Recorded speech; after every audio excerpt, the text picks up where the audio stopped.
Good morning everyone. मेरी आवाज़ आ रही है? एक बार कंफर्म करते हैं। मेरी आवाज़ आ रही है?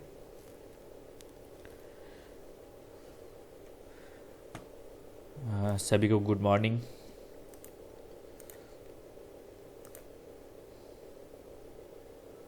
अनुराग, अर्चना, बीके यादव, चंदन, दिव्या, गौरव, क्षितिश, रजनीश, नवीन, नीलू, ओम प्रकाश, पवन, राहुल, रोशन, रोशनी, शोभा, सुस्मिता, सभी को गुड मॉर्निंग। तो आपको टॉपिक पता चल गया होगा कि आज हम क्या पढ़ने वाले हैं। आपके ग्रुप में मैंने सूचना डाल दिया था। ओके, चलिए स्टार्ट करते हैं।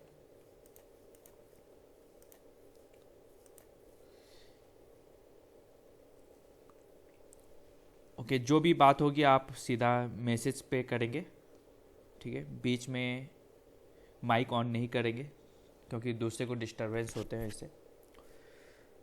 तो स्टार्ट करते हैं। आज का जो हमारा क्लास है वो हम पहले ही आपको बता दिए थे। कॉन्स्ट के बारे में हम सब पढ़ेंगे कि कॉन्स्ट होता क्या है, जिसे हम कहते हैं कॉन्स्ट क्वालिफायर्स।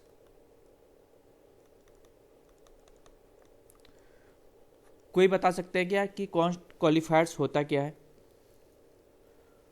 कोई बता सकते हैं कि कॉन्स्ट क्वालिफायर हम कहते किसको है?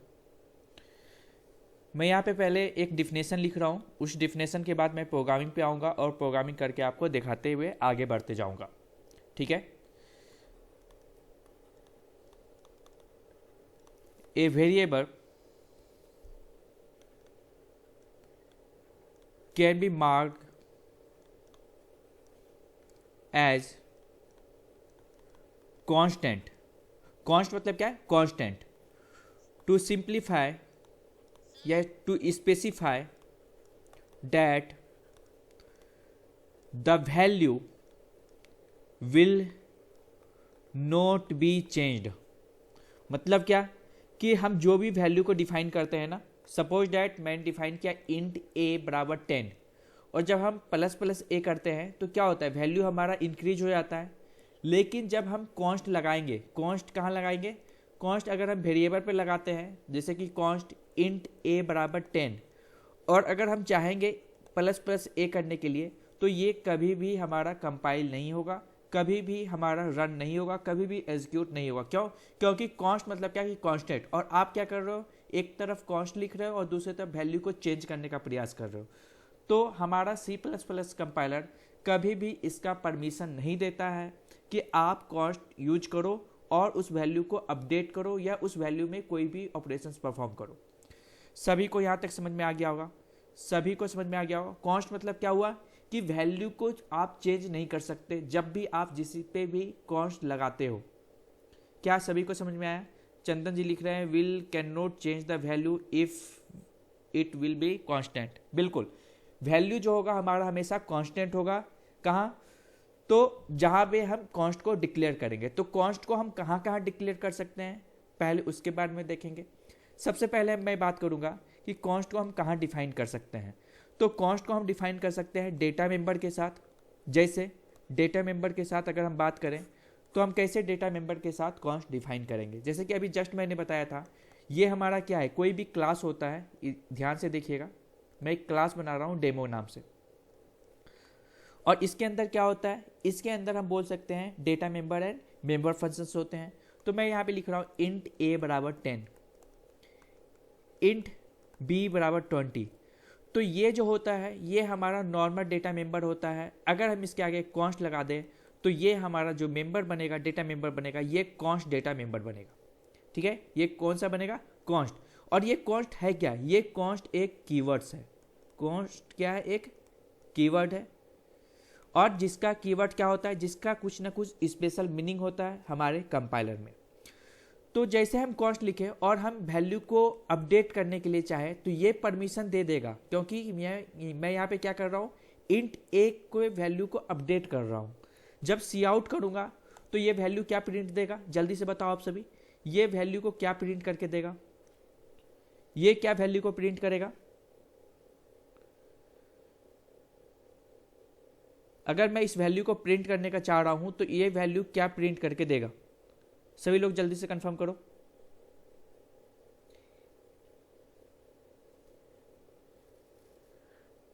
वैल्यू क्या करेगा, 11 करेगा। क्यों? क्योंकि यहाँ पे प्रीफिक्स है। क्यों? क्या है यहाँ पे? प्रीफिक्स है। लेकिन जब अगर हम चाहेंगे, जब हम चाहेंगे क्या कि हम वैल्यू को किसको अपडेट करने के लिए चाह रहे हैं, बी वाले वैल्यू को अपडेट करने के लिए चाहेंगे, बी वाले वैल्यू को अपडेट करने के लिए चाहेंगे।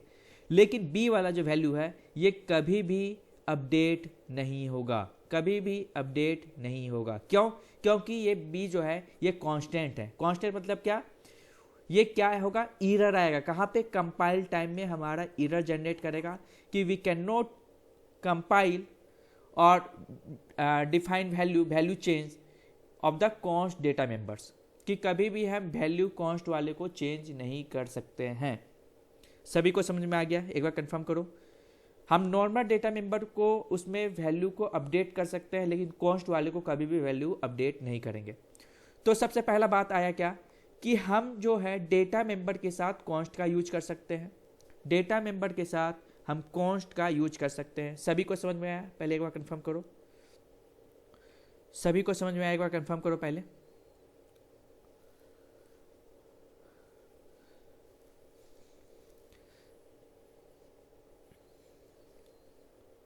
ओके, अब हम देखेंगे, अभी हमने सीखा कि कॉन्स्ट डेटा मेंबर के साथ, सर क्लास ज़्यादा देर से स्टार्ट है। नहीं, क्लास जब अभी जस्ट स्टार्ट हुआ है। अब इसके बाद हम देखेंगे,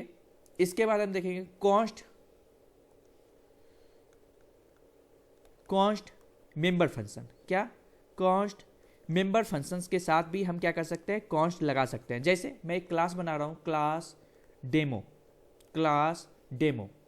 जब ये क्लास हम बनाए और इसमें एक क्लास का नाम जो है वो डेमो है, इसके अंदर मैं कर रहा हूँ इंट a बराबर 10। अभी मैं सभी को प्रोग्रामिंग करके देखूंगा, उसके लिए चिंता मत कीजिएगा। इंट b बराबर 20, और मैं एक फंक्शन बना रहा हूँ void sum, और जब मैं इसके आगे लिख रहा हूँ क्या, इंट c बराबर a प्लस b, तो आप बताओ क्या वैल्यू चेंज होगा कि नहीं होगा? अगर मैं c को प्रिंट करूँ तो क्या वैल्यू आएगा? c को अगर मैं प्रिंट करूँ तो वैल्यू क्या आएगा? 30 आएगा, बिल्कुल। लेकिन हम कॉन्स्ट का कहाँ भी यूज कर सकते हैं? कॉन्स्ट का हम यूज कर सकते हैं मेंबर फंक्शंस के साथ भी। अभी यहाँ पे हमारा जो फंक्शंस है ये नॉर्मल मेंबर फंक्शंस है, लेकिन हम इसको चाहेंगे तो कॉन्स्ट मेंबर फंक्शंस भी बना सकते हैं। वो कैसे बनाएंगे? हम यहाँ पे लिखेंगे void sum, और इसके अंदर इसके बाहर लिखेंगे कॉस्ट। क्या लिखेंगे? कॉस्ट। जैसे हम कॉस्ट लिखेंगे इसके वैल्यू को हम चेंज कभी भी नहीं कर पाएंगे। इसके अंदर वैल्यू को कभी भी चेंज नहीं कर पाएंगे, क्योंकि यहाँ पे क्या है, कॉन्स्ट लगा हुआ है। सभी को समझ में आया? सभी को समझ में आया? एक बार कंफर्म करो। लेकिन हम मेंबर फंक्शंस के साथ कहाँ लगाते हैं? मेंबर फंक्शंस के साथ हम कहाँ लगाते हैं?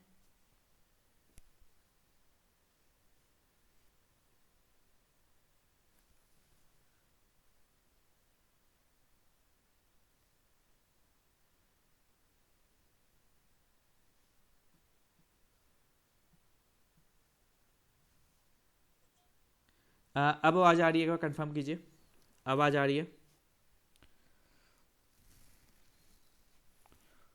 हाँ, ओके। देखिए, कॉन्स्ट हम कहाँ लगाएंगे? डेटा मेंबर के साथ। जो डेटा मेंबर है वहां पे कॉन्स्ट लगाने के लिए सबसे पहले हम लिखेंगे, इसका सिंटेक्स होता है कॉन्स्ट, इसके बाद डेटा टाइप, इसके बाद वेरिएबल का नाम, और इक्वल टू जो भी आप उसके अंदर वैल्यू लिखना चाह रहे हैं। ये होता है हमारा किसका सिंटेक्स? तो डेटा मेंबर के अंदर हम कॉन्स्ट कैसे यूज करेंगे। अगर आप बात करेंगे मेंबर फंक्शंस में हम कॉन्स्ट कैसे यूज करेंगे, तो उसका सिंटेक्स क्या है? सबसे पहले हम यहां लिखेंगे रिटर्न टाइप, इसके बाद फंक्शंस का नाम, फंक्शन नेम, फिर उसके बाद पैरामीटर, और उसके बाहर लिखेंगे कॉन्स्ट। तो ये सिंटेक्स किसका है? ये सिंटेक्स है आपका कॉन्स्ट मेंबर फंक्शंस का। क्या सभी को समझ में आया? एक बार कंफर्म करो। सभी को समझ में आया? अब हम सीधा प्रोग्रामिंग पे आएंगे।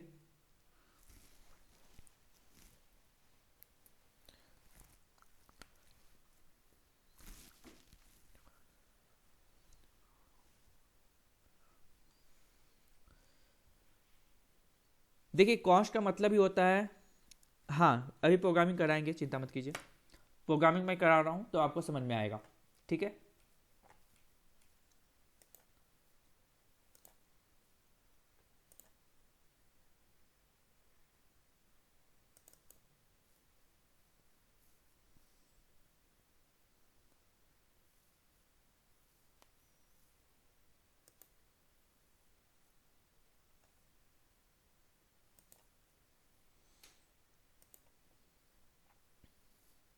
अब बताओ इसका आंसर क्या आएगा।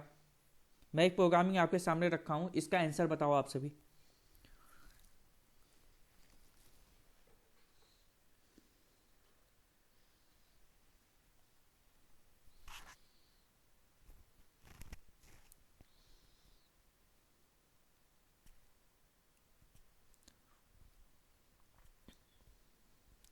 बिल्कुल चंदन जी, अभी मैं कराऊंगा, अभी कराऊंगा। बाकी लोग कंफर्म कीजिए क्या इसका आंसर होगा।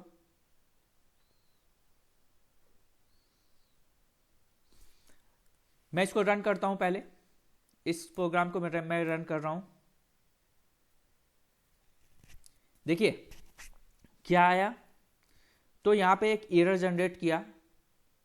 नहीं चंदन जी, एरर जनरेट करेगा क्यों? क्योंकि आगे आप यहां पे देखो, यहां पे देखो ये जो वैल्यू है ये कॉन्स्ट है। कॉन्स्ट में क्या है, नम का वैल्यू है 25। एक बार मैं इस प्रोग्राम को लेकर के आता हूं सीधा अपने वर्ड पे और इसको समझाता हूं। आप यहां पे देख रहे हो, यहाँ पे एरर कहाँ जनरेट कर रहा है, तो एरर ये बोल रहा है कितने लाइन पे, यहाँ पे ध्यान से देखना एरर कहाँ पे बताएगा। ये एरर किस लाइन पे बोल रहा है, 8 नंबर के लाइन पे, जहाँ पे num equal to num plus 1 है। इसको मैं आता हूँ सीधा वर्ड पे लेकर के, पावर पॉइंट पे, और यहाँ पे आपको समझाने का प्रयास करता हूँ।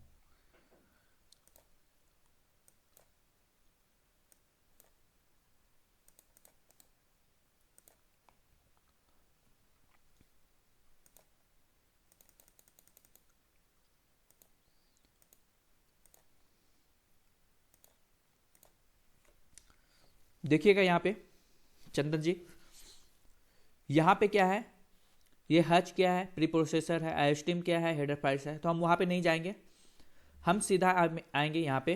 एक मिनट, एक जरा से एक मिनट, यहाँ पे ये न्यू लाइन पे आ गया था, हाँ। अब ध्यान से देखिए, मैं यहाँ पे सिंगल लाइन कमेंट दिया हूँ, आपको ऑलरेडी पढ़ा चुका हूँ कि जब ये सिंगल लाइन कमेंट कहलाता है, तो यहाँ पे मैं डिक्लेयर कर रहा हूँ किसको, कांस्टेंट डेटा मेंबर को। यहाँ पे मैं लिखा हूँ कॉन्स्ट, कॉन्स्ट क्या है, एक कीवर्ड्स है, कॉन्स्ट क्या है, एक कीवर्ड्स है, और यहाँ पे मैं वैल्यू दे रहा हूँ int num equal to 25, int num equal to 25। जब मैं नम में, ये कॉन्स्ट मतलब क्या भाई, कॉन्स्ट का मतलब ही होता है कि वैल्यू को आप चेंज नहीं कर सकते, वैल्यू को आप चेंज नहीं कर सकते। तो लेकिन आप क्या कर रहे हो, यहां पे प्रोग्राम में वैल्यू को चेंज करने का प्रयास कर रहे हो। नम में क्या है, 25 इक्वल टू नम प्लस 25, मतलब क्या, 25 प्लस 1, ये नम में स्टोर होगा। तो यहां पे क्या होगा, 35, नम बराबर 35। तो ये कभी भी कॉन्स्ट अलाउ नहीं करता, ये कभी भी कॉन्स्ट अलाउ नहीं करता कि आप वैल्यू को चेंज करो। यहाँ पे आप क्या कर रहे हो, वैल्यू को चेंज करने का प्रयास कर रहे हो। नम का वैल्यू क्या है, 25 प्लस 10 35। तो यहाँ पे वैल्यू कभी भी चेंज नहीं होगा। सभी को समझ में आया? सभी को समझ में आएगा, कंफर्म करो। सभी को समझ में आया? चंदन जी समझ में आया आपको? चंदन जी मैसेज कीजिए आप। ओके, दूसरा प्रोग्राम देखते हैं, दूसरे प्रोग्राम को रन करने का प्रयास करते हैं।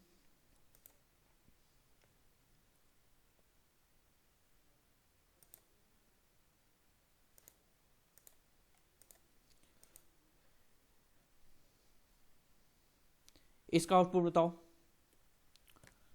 इसका आउटपुट बताओ।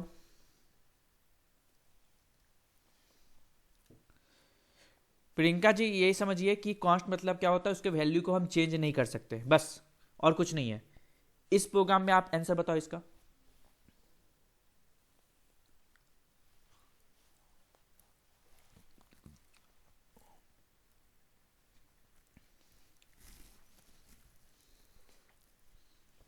इसका आउटपुट पहले बताओ। क्या ये प्रोग्राम रन करेगा या नहीं करेगा, पहले ये भी बताइए। गौरव जी ध्यान से देखिए। गौरव जी, चंदन जी बोल रहे हैं एरर आएगा, यस कर रहे हैं, शायद एरर आएगा। विजय यादव जी बोल रहे हैं एरर आएगा। क्या आप पहले इस प्रोग्राम में देखिए, कहीं भी वैल्यू को चेंज कर रहे हैं क्या हम? क्या कहीं भी वैल्यू को हम चेंज करने का प्रयास कर रहे हैं, अल्टर करने का प्रयास कर रहे हैं? देखिए, इस प्रोग्राम को पहले मैं एग्जीक्यूट करता हूं, फिर इसके बाद आपको बताने का प्रयास करता हूं।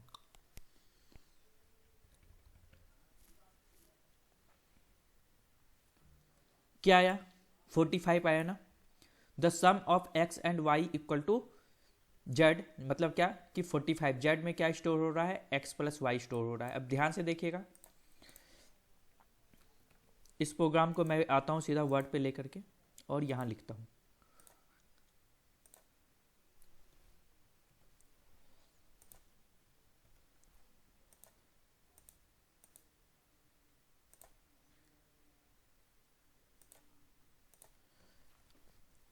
ध्यान से देखिएगा, यहां पे सबसे पहले मेन फंक्शंस पे कंपाइलर आया। जब मेन फंक्शंस पे कंपाइलर आएगा तो यहां पे देखेगा const int equal to Z, int x equal to 20। तो यहां पे एक्स एक वेरिएबल लेगा और उसमें 20 पुट करेगा। Const int Y equal to 25। अब यहां पे एक वाई लेगा और वाई में क्या डालेगा, 25 डालेगा। जब जेड इक्वल टू एक जेड करके वेरिएबल बनाएगा और इसमें क्या स्टोर करेगा, एक्स प्लस वाई, मतलब क्या, एक्स प्लस वाई यानी कि 45।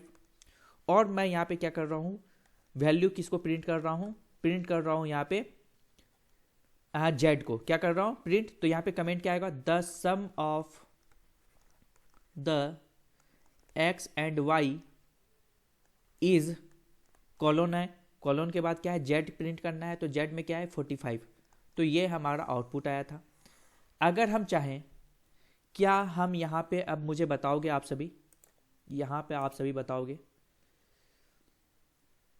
मैं यहाँ पे एक वैल्यू को चेंज करने का प्रयास करूँगा, देखते हैं क्या चेंज करने के लिए कांस्टेंट हमको दे रहा है या नहीं दे रहा है। ठीक है, मैं यहीं पे लिख देता हूँ,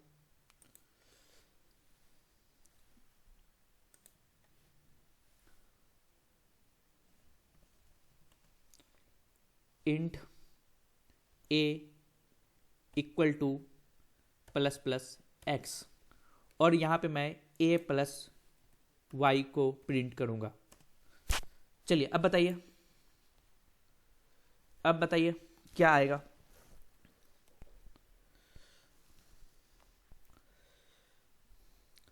सभी लोग कमेंट करो टोटल।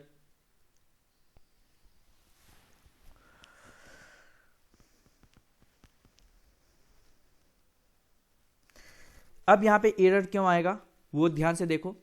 मैं यहाँ पे x का जो वैल्यू है वो कांस्टेंट टाइप का, और मैं यहाँ पे x के वैल्यू को अपडेट करने का प्रयास कर रहा हूँ। तो कभी भी हमारा जो वैल्यू है वो अपडेट करने का परमिशन नहीं देता है, कौन, कांस्ट।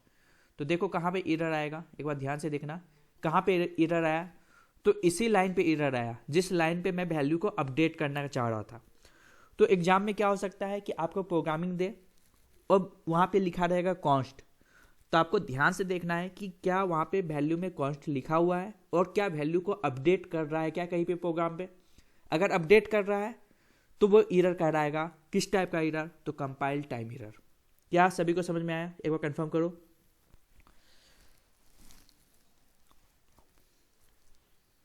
सभी को समझ में आया, एक बार कंफर्म कर दो।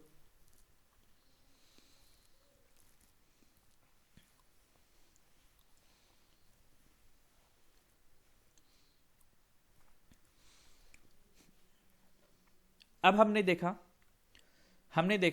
कॉन्स्ट करके एक फंक्शंस भी मैंने बनाया था, और फंक्शंस के कहाँ पे लास्ट पे जाकर के मैं कॉन्स्ट लिखा था। यहाँ पे देखो आप ध्यान से, मैं क्या कर रहा हूँ, लास्ट में जाकर के कॉन्स्ट लिख रहा हूँ।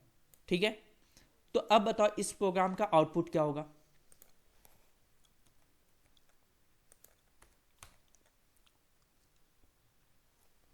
ध्यान से देखो इस प्रोग्राम का आउटपुट, और मुझे आउटपुट बताओ।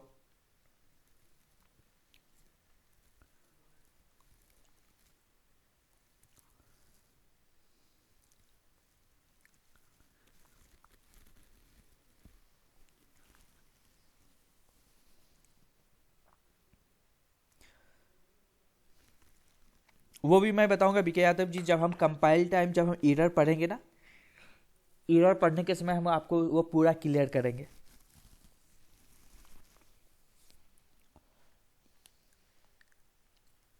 चंदन जी बोल रहे हैं 6। एक बार वैल्यू को सही से देखिएगा।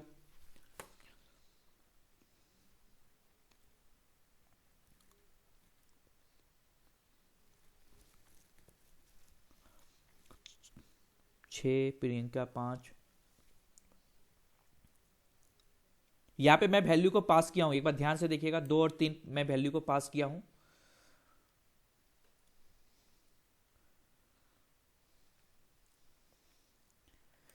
अब मैं इस प्रोग्राम को एग्जीक्यूट करता हूं।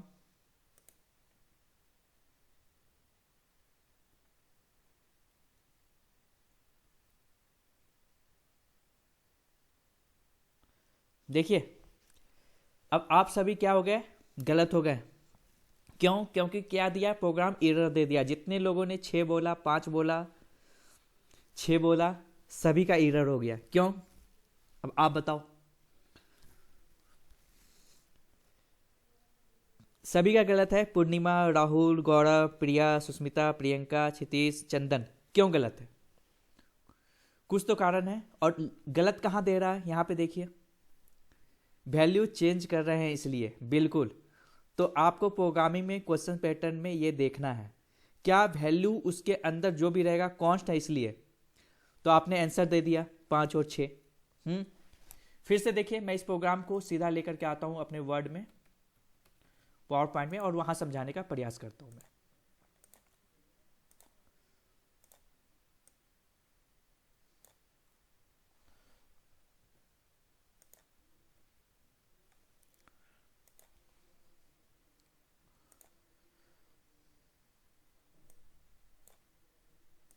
ये कमेंट है इसलिए मैंने इसको रेड कलर से किया है।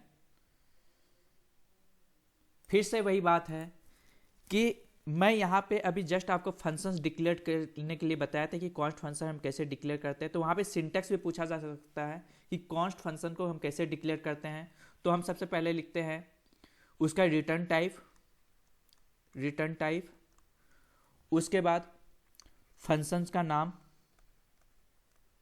उसके बाद पैरामीटर, देन आपके const functions, const keywords. Const क्या है? कीवर्ड्स है। तो ध्यान से देखो, कंपाइलर सबसे पहले यहाँ पे आएगा। यहाँ पे आने के बाद देखेगा एग्जाम्पल obj23, यानी कि एग्जाम्पल करके एक क्लास है, उसका एक ऑब्जेक्ट बनाया गया है obj, और उसमें वैल्यू पास किया गया है 2 और 3, और दोनों हमारा इंटीजर टाइप का है। तो यहाँ पे मैच करेगा, आर्गुमेंट मैच किया, सिग्नेचर मैच किया कि हाँ दोनों इंटीजर टाइप का है। तो हमने क्या वैल्यू पास किया था? ए एंड बी का वैल्यू पास किया था। तो ए का वैल्यू था 2, बी का वैल्यू था 3। 2 पास हो गया एक्स को, 3 पास हो गया वाई को। अब मैं यहाँ पे क्या कर रहा हूँ, कॉन्स्ट एक फंक्शन है जो कि वैल्यू को कभी भी अपने अंदर चेंज करने का परमिशन नहीं देता है। तो यहाँ पे मैं क्या कर रहा हूँ, एक्स के वैल्यू को अपडेट करने का प्रयास कर रहा हूँ। तो यहाँ पे ये हमारा एरर है। अब ध्यान से देखो, मैं प्रोग्राम में एक चेंज कर रहा हूँ, ध्यान से देखना सभी लोग। मैं इस प्रोग्राम में एक चेंज करने का प्रयास कर रहा हूं। इस लाइन को मैं हटा दे रहा हूं, इस लाइन को मैं हटा देता हूं। सॉरी, हाँ सही है। इस लाइन को मैं हटा दिया। अब मैं इसको रन करने का प्रयास करता हूं।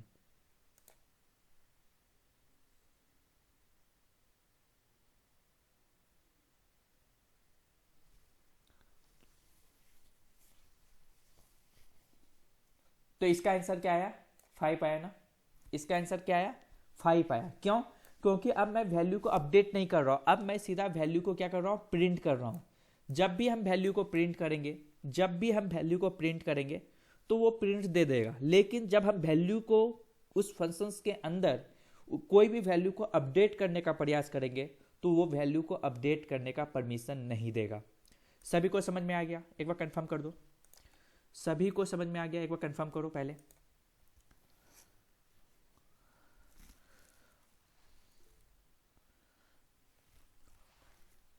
आप सब क्या करते हो, सीधा देखते हो कि अच्छा x प्लस वाई हो रहा है, तो सभी आप एक लाइन से प्रिंट करना स्टार्ट कर दिए, 6 6 6 6 5 5 वैल्यू को आप डाल दिए, जो कि गलत था।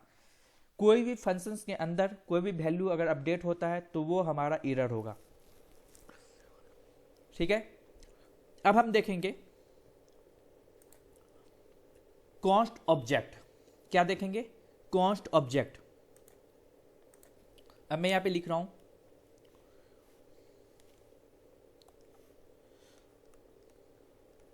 Const object. एक बार डिवीजन कीजिएगा, फिर से वीडियो देखिएगा।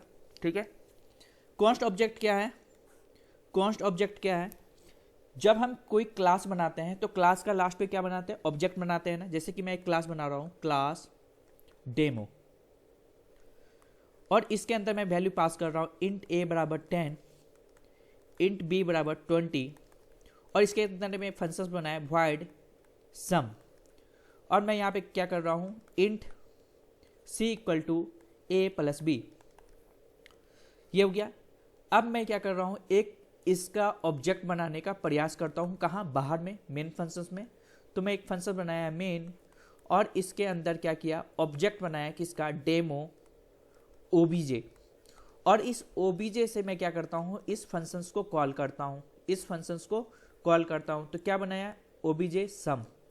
जैसे इस फंक्शंस को कॉल किया तो अब हमारा क्या है, बात क्या है कि कॉन्स्ट करके मैं एक ऑब्जेक्ट भी बना सकता हूं। तो यहां पे हम आगे लिखेंगे क्या? कॉन्स्ट। आगे क्या लिखेंगे? कॉन्स्ट। जैसे लिखेंगे तो ये ऑब्जेक्ट जो फंक्शंस है वो हमारा कांस्टेंट टाइप का हो जाएगा। प्रोग्रामिंग पे आते हैं, उसको वहां पे समझने का प्रयास करते हैं। इस प्रोग्रामिंग को ध्यान से देखो सभी लोग, और इसका आउटपुट बताओ।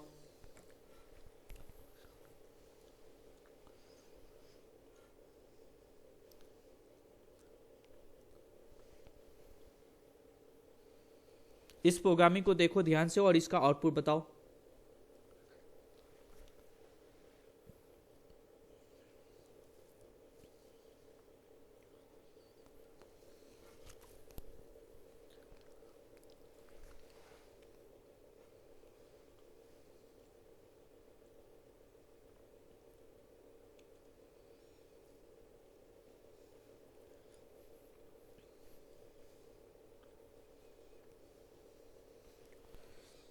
रोशन जी बोल रहे हैं एरर, नवीन जी 10, प्रियंका 10, सुस्मिता एरर।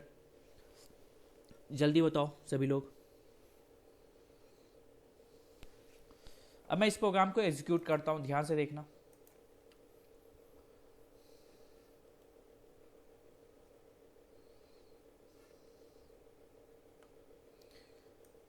क्या आया value? The value of a equal to 10। क्या आया? The value of a equal to 10। अब इस प्रोग्राम को मिनिमाइज करते हैं पहले, और ध्यान से यहां देखो, क्या मैं कहीं भी वैल्यू को अपडेट करने का प्रयास कर रहा हूं? यहां में से किसी में भी नहीं प्रयास कर रहा हूं। मैं कहीं भी वैल्यू को अपडेट करने का प्रयास नहीं कर रहा हूं। अब ध्यान से देखो, कोई बताओ।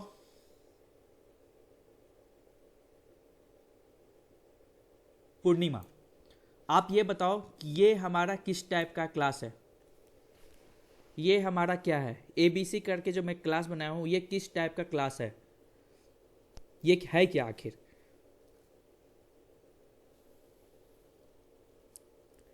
आप सब बताएं, बाकी लोग बताएं, ये क्या मैं ABC करके एक बनाया हूं, ये हमारा, बिल्कुल गौरव जी लिख रहे हैं कंस्ट्रक्टर है। ये हमारा क्या है? कंस्ट्रक्टर है। क्यों? क्योंकि same name of the class है। क्लास का जो नाम होगा वही हमारा क्या होगा? ये होगा। ठीक है, वही हमारा फंक्शंस होगा। कंस्ट्रक्टर भी क्या है? एक स्पेशल टाइप का हमारा क्या है? फंक्शंस है। तो मैं यहाँ पे एक फंक्शंस बनाया है किस टाइप का, कंस्ट्रक्टर का, और यहाँ पे मैं वैल्यू दिया हूँ a इक्वल टू 10। मैं क्या किया, वैल्यू डाला कहाँ पे, उस फंक्शंस के अंदर a का वैल्यू डाला हूँ 10। अब देखो ध्यान से देखना, मैं क्या इंट मेन मेन फंक्शन बनाया। यहाँ पे मैं एक ऑब्जेक्ट बना रहा हूँ किसका, इस क्लास का एबीसी का। तो मैं क्या किया हूँ यहाँ पे कॉन्स्ट एबीसी हमारा क्या है, क्लास नेम है, और उसका मैंने ऑब्जेक्ट बनाया। अभी तक जितने भी मैं ऑब्जेक्ट बनाया था तो ये जरूर लिखता था क्या, क्लास का नाम उसके बाद ऑब्जेक्ट, और उसके आगे मैं क्या किया कि ऑब्जेक्ट के आगे मैं एक कॉन्स्ट कीवर्ड लगा दिया। अब ये क्या किया, इस पूरे कीवर्ड्स को, पूरे ऑब्जेक्ट को कॉन्स्ट डिक्लेयर्ड हो गया। मतलब क्या कि अब ये जिसको भी कॉल करेगा, जिस भी फंक्शंस को कॉल करेगा, उसका वैल्यू अपडेट नहीं होना चाहिए, उसका वैल्यू को हम अपडेट नहीं कर सकते। अब देखो यहाँ पे क्या कर रहा हूं मैं, cout the value of a OBJ a. मतलब क्या, इसके अंदर जो फंक्शंस है उसको कॉल किया और उसके अंदर वैल्यू क्या है, a इक्वल टू 10। क्या है, a इक्वल टू 10। तो यहाँ पे क्या हो गया print, a equal to 10 print हो गया। अब देखो ध्यान से, मैं यहाँ पे अगर obj जो a फंक्शंस है, इस फंक्शन को अगर मैं 20 डालना चाह रहा हूँ यहाँ पे, तो क्या 20 हो पाएगा। मैं ये कमेंट लाइन को हटाता हूँ पहले यहाँ से। अब मैं क्या किया, obj.a में वैल्यू डालना चाहता हूँ 20, यानी कि ये वैल्यू को मैं करना चाह रहा हूँ 20। तो ये कभी भी ये परमिशन नहीं देता है कि आप with the help of object हम किसी भी वैल्यू को चेंज कर पाए। तो अब इसको मैं रन करता हूँ, ध्यान से देखना सभी लोग। कहाँ पे एरर आएगा, कहाँ पे एरर आया, जहाँ से हम वैल्यू को पास कर रहे हैं, जहाँ से हम a का वैल्यू को 20 करना चाह रहे हैं, वहाँ पे ये एरर जनरेट करके मुझे दे रहा है। सभी को समझ में आया। यानी कि कॉन्स्ट आपको ये कहता है कि आप वैल्यू को कभी भी चेंज नहीं कर सकते, चाहे वो फंक्शंस के अंदर हो, चाहे वो ऑब्जेक्ट के अंदर हो, या चाहे आप ऑब्जेक्ट से वैल्यू को पास करना चाह रहे हो, या कोई डेटा मेंबर से आप वैल्यू को देना चाह रहे हैं। क्या सभी को समझ में आया? एक बार क्लियर है तो लिखो क्लियर है।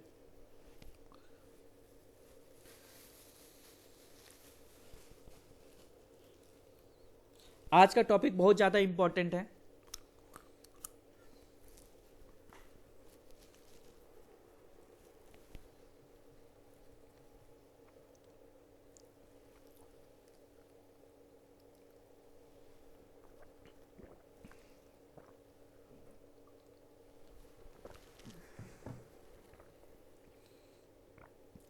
सभी को समझ में आ गया?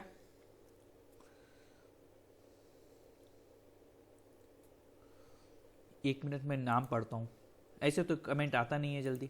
मैं नाम स्टार्ट करता हूँ ऊपर से। सबसे ऊपर तो मेरा ही नाम है, अनु, अनुराग, अर्चना, बीके यादव, चंदन, दिव्या, गौरव, क्षितिज, रजनीश, मेटोटेक, नवीन, नीलू, ओम प्रकाश, पवन, प्रिया, प्रियंका, पूर्णिमा, राहुल, रोशन, रोशनी, सतीश, साजिया, शोभा, सुस्मिता। आज संडे है, उसके बाद भी संख्या कम है, नहीं समझ में आया। 100 से ज़्यादा स्टूडेंट्स इनरोल है बैच में। आई थिंक मैं कॉन्स्ट के जितने भी टाइप्स थे उसको आपके सामने डिक्लेयर कर दिया हूँ, आपको समझा दिया हूँ। अब हम पढ़ेंगे आगे, जो कि और एक टॉपिक मैं आपके ग्रुप में लिखा था, वो मैं देख लेता हूँ। हाँ, और एक क्वेश्चन है कि और मैं कॉन्स्ट को कहाँ डिक्लेयर कर सकता हूँ। इसका प्रोग्रामिंग मेरे पास अभी नहीं है, लेकिन आप वहाँ भी जाके डिक्लेयर कर सकते हैं, वो मैं आपको बता रहा हूँ। जैसे कि अभी मैं क्या किया था कि एक क्लास बनाया था, क्लास ए, और इसके अंदर मैं वैल्यू पास किया इंट एक्स बराबर 10, int Y equal to 20, int c equal to 30, void sum, और इस सम में एक फंक्शंस, एक पैरामीटर मैं पास करता हूं। ध्यान से देखना, इसमें मैं पैरामीटर पास करता हूं, जैसे इंट ओ, इंट पी, इंट क्यू, और मैं यहाँ पे क्या कर रहा हूँ, कॉन्स्ट लगा दे रहा हूँ, यहाँ भी कॉन्स्ट लगा सकता हूँ, कॉन्स्ट यहाँ भी लगा करके मैं डिक्लेयर कर सकता हूँ, कहाँ, inside the parameter, inside the parameter. तो यहाँ इसका भी वैल्यू को हम कहीं भी अपडेट नहीं कर सकते। तो हम अभी तक क्या सीखे, अभी तक हमने सीखा कॉन्स्ट का हम कहाँ कहाँ यूज कर सकते हैं। पहला यूज हम कर सकते थे डेटा मेंबर के साथ, डेटा मेंबर के साथ हम इसका यूज कर सकते थे। इसके बाद हमने सीखा कि जो हमारा मेंबर फंक्शंस हैं उसको भी हम क्या कर सकते हैं, कॉन्स्ट डिक्लेयर कर सकते हैं। इसके बाद हमने क्या सीखा, इसके बाद हमने सीखा ऑब्जेक्ट को भी हम कॉन्स्ट डिक्लेयर कर सकते हैं। इसके बाद हमने क्या सीखा, जो फंक्शंस हैं, जो फंक्शंस हैं उसके पैरामीटर में भी हम क्या कर सकते हैं, चेंज कर सकते हैं, कॉन्स्ट यूज कर सकते हैं। क्या सभी को समझ में आया? यानी कि मैं कॉन्स्ट का कहाँ कहाँ यूज किया, डेटा मेंबर के साथ, मेंबर फंक्शंस के साथ, ऑब्जेक्ट के साथ और फंक्शंस के पैरामीटर के साथ। अब हम आगे पढ़ेंगे जो कि आज के लिए बेहद इंपॉर्टेंट है, वो है आपका स्टैटिक डेटा मेंबर। दो वर्ड है, एक है कॉन्स्ट और दूसरा है स्टैटिक। अब हम स्टैटिक पे आएंगे।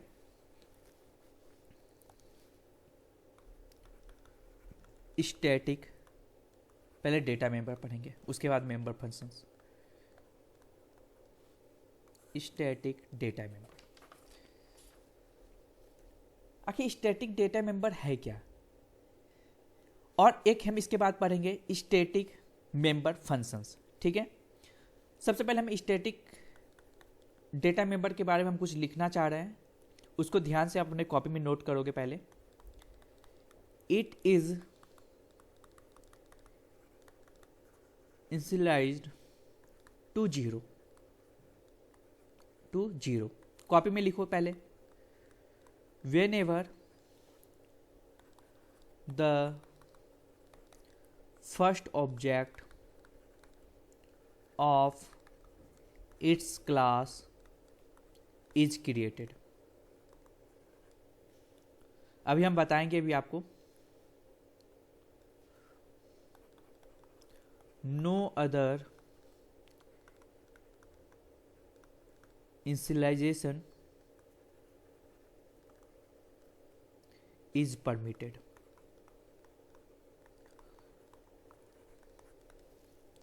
इसका मतलब क्या हुआ कि it is initialized to zero, मतलब क्या कि इसका वैल्यू क्या होता है, कॉन्स्ट स्टैटिक का जीरो होता है। whenever the first object of its class is created, कब, जब हम किसी क्लास का ऑब्जेक्ट बनाएंगे तो हमारा ऑटोमेटिक स्टैटिक जिस डेटा मेंबर को हम बनाए हैं उसका वैल्यू क्या होगा, जीरो हो जाएगा। क्या हो जाएगा, जीरो हो जाएगा। जैसे मैं एग्जांपल यहां पे लेने का प्रयास कर रहा हूं, ध्यान से देखना। मैं यहां पे एक बना रहा हूं क्लास डेमो, और इसके अंदर मैं क्या कर रहा हूं, इंट a बराबर 10, स्टैटिक इंट b बराबर 20, और मैं यहां पे क्या कर रहा हूं, यहां पे एक फंक्शंस भी बना रहा हूं void sum, और यहां पे मैं क्या कर रहा हूं, ध्यान से देखना, एक मिनट, यहां पे मैं कर रहा हूं int c equal to a plus B, या मैं यहां पे वैल्यू को पास नहीं कर रहा हूं, एक मिनट, इस यहां पे वैल्यू मैं पास नहीं करता हूं।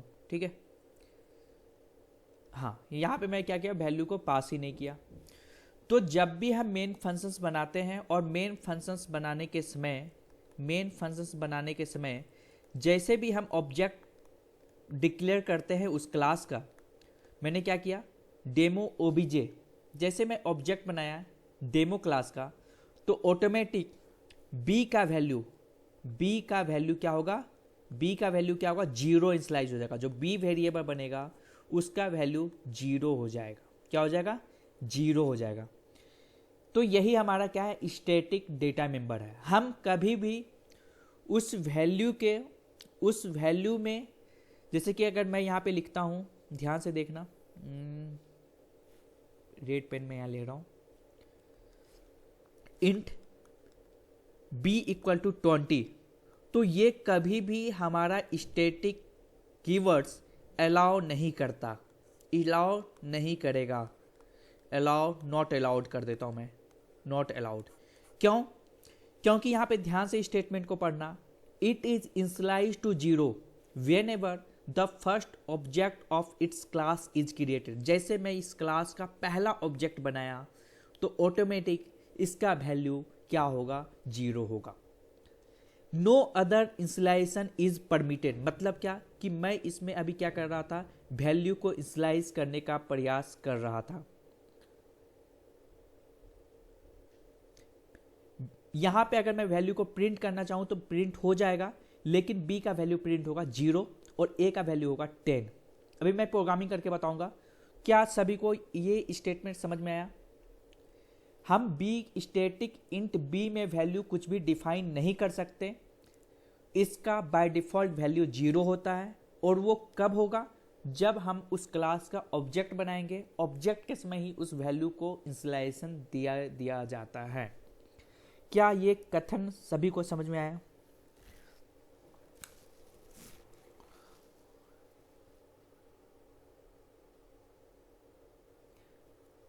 हाँ, वो मैं बताऊंगा, इंक्रीमेंट करके भी बताऊंगा नवीन जी। अभी उसी चीज पे मैं आने वाला हूं, अभी उसी चीज पे मैं आऊंगा।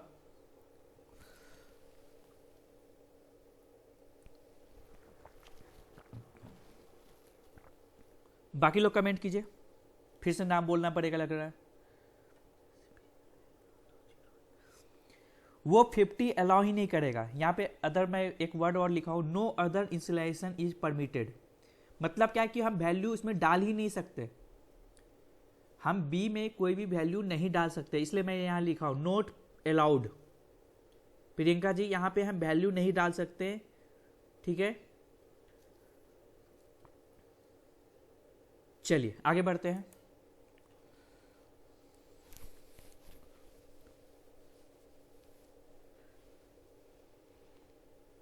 हाँ, एक और वर्ड, छोटा छोटा पॉइंट है। For making any data member static, we use static keywords. जिस प्रकार हम किसी भी डेटा मेंबर या मेंबर फंक्शन को कांस्टेंट बनाना चाह रहे थे, तो हम क्या यूज किए थे? कॉन्स्ट कीवर्ड यूज किए थे। तो स्टैटिक भी क्या है? हमारा एक कीवर्ड्स है, ठीक है। ये तो पॉइंट इजी था। नेक्स्ट पॉइंट सबसे ज़्यादा इंपॉर्टेंट, वो मैं कलर चेंज कर रहा हूँ। नेक्स्ट पॉइंट सबसे ज़्यादा इंपॉर्टेंट है, इसलिए मैं इसका कलर चेंज करने का प्रयास किया। Only one copy of static data member is created and shared by all। अब बहुत को यहाँ पे ये वर्ड समझ में नहीं आया होगा, मुझे पता है। अब देखिए, मैं इसको समझाने का प्रोसेस यहाँ पे कर रहा हूँ, ध्यान से देखना सभी लोग। एक वाइट स्लाइड ही ले रहा हूँ ताकि आप समझ पाओ। मैं यहाँ पे फिर से एक फंक्शंस वही प्रोग्राम लिख रहा हूँ, क्लास डेमो। यहाँ पे मैं किया इंट a बराबर 20, इंट b बराबर 30, void सम। और मैं यहाँ पे एक बना रहा हूँ, एक मिनट,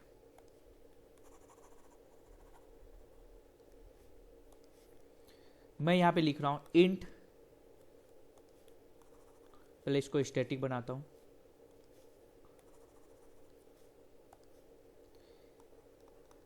स्टैटिक इंट c। जैसे हम इसको डिक्लेयर किए तो ये हमारा डेटा मेंबर किस टाइप का है? स्टैटिक टाइप का है, ठीक है। अब मैं एक फंक्शन बनाता हूँ void सम, और यहाँ पे मैं क्या कर रहा हूँ? मैं यहाँ पे क्या कर रहा हूँ, ध्यान से देखना, int d equal to a plus b, और मैं यहाँ पे फंक्शंस को बंद किया। अब मैं एक ऑब्जेक्ट बनाया, यानी कि मेन फंक्शंस बनाया। मेन फंक्शंस मैं बना रहा हूँ, ध्यान से देखना, मेन, और इसके अंदर मैं क्या, डेमो ओबीजे। तो जैसे ओबीजे बनाया तो सी का वैल्यू क्या हो गया, सी का ऑटोमेटिक सी एक बनेगा और सी में 0 इनिशियलाइज हो जाएगा। ठीक है, जब हम किसी भी क्लास का ऑब्जेक्ट बनाते हैं तो उसके अंदर क्या होता है, कंपाइलर को ध्यान से समझिएगा, कंपाइलर को ध्यान से समझना है सभी को। मैं इसलिए इस प्रोग्राम को यहाँ पे लिखने का प्रयास किया था। सभी लोग आंख खोल के दिमाग ध्यान से रखिएगा। मैं यहाँ पे जो बताने का प्रयास कर रहा हूँ, जैसे हम किसी क्लास का ऑब्जेक्ट बनाते हैं तो ओबीजे में बनाया यहाँ पे क्या होगा, ए में वैल्यू स्टोर होगा 20, बी में वैल्यू स्टोर होगा 30। इसके पास एक फंक्शन है, क्या नाम से, void sum नाम से, void sum नाम से। और हमारा स्टैटिक जो इंट सी है वो कहाँ जाएगा, तो वो एक अपना अलग कॉपी बना करके अपने पास रखेगा, इसका वैल्यू है इंट सी। और जैसे हम ऑब्जेक्ट बनाएं तो इसका वैल्यू क्या हो गया, 0, इसका वैल्यू क्या हो गया, 0। ये अब इस स्टेटमेंट पे आओ, इस स्टेटमेंट में क्या लिखा हो, only one copy of static data member is created, यानी कि एक ही कॉपी होगा। एंड शेयर टू ऑल, मतलब क्या, शेयर टू ऑल मतलब क्या हुआ कि अगर मैं यहाँ पे अलग, एक मिनट में इसका कलर चेंज करता हूँ। अगर मैं और एक दूसरा ऑब्जेक्ट बनाता obj2 के नाम से, obj2 नाम से, तो यहाँ पे क्या होता है, obj2 के पास भी एक वेरिएबल होता है a20, b30 और क्या होता, void sum होता। क्योंकि ये किस क्लास का ऑब्जेक्ट था, तो डेमो क्लास का ऑब्जेक्ट है। तो अगर ये इसको कॉल करता है, इस सी को कॉल करेगा तो इसका ही कॉपी जाएगा इसके पास, इसी का कॉपी जाएगा इसके पास। यानी कि ऐसा नहीं होगा कि इंट सी इसके पास भी आ गया, इंट सी इसके पास वेरिएबल अलग से वेरिएबल रखेगा। ये एक ही वेरिएबल होगा, एक ही बॉक्स होगा और वही सबको शेयर होगा। क्या सभी को समझ में आया, क्या सभी को समझ में आया, क्या सभी को समझ में आया, एक बार कंफर्म करो।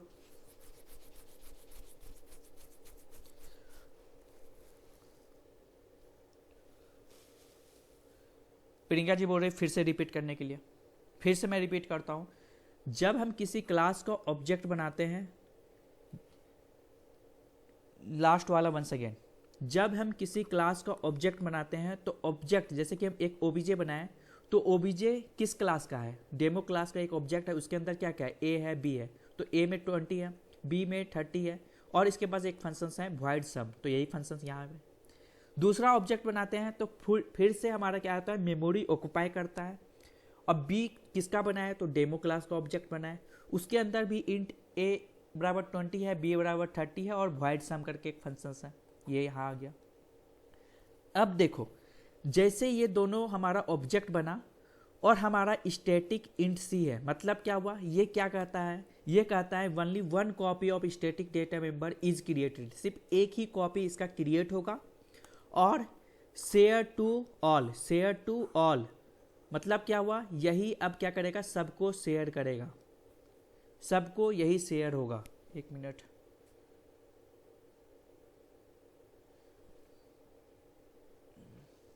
एक मिनट रुक जाए।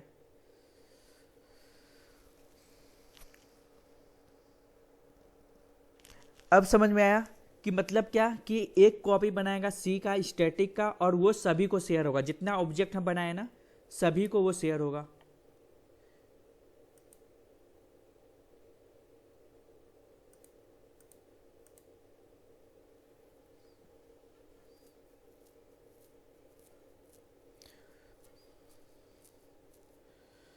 मैं इसका नोट्स उपलब्ध करा दूंगा, ये फिर से ओपन हो गया आई थिंक, हाँ फिर से ओपन हो गया ये,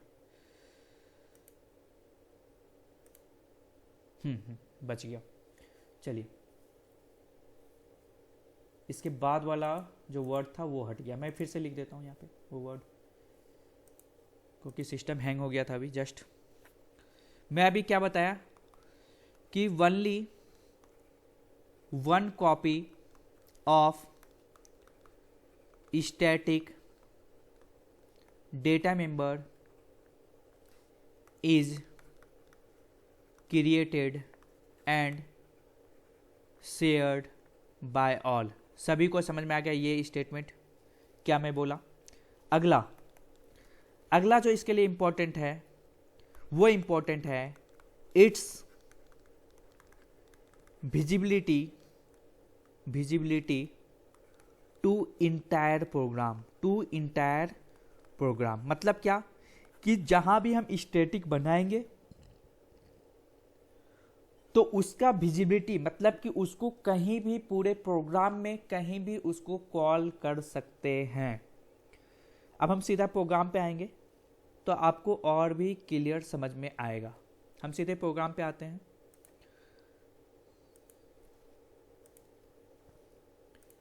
स्टैटिक डेटा मेंबर, ओके। इस प्रोग्राम को ध्यान से देखना सभी लोग।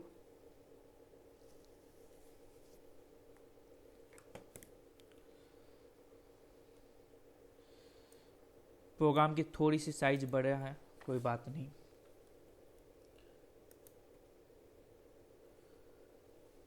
हाँ कोई दिक्कत नहीं, यहाँ तक दिख ही रहा है। अब इसका आउटपुट बताओ मुझे, कोई भी इसका आउटपुट बताओ पहले।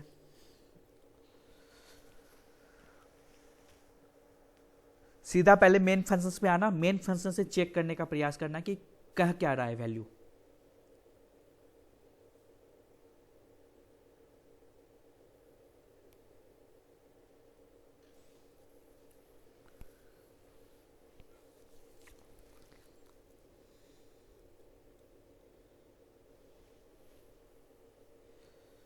पहले मेन फंक्शंस पे आओ और मेन फंक्शन से इसको ड्राई रन करने का प्रयास करो और इसका आउटपुट बताओ।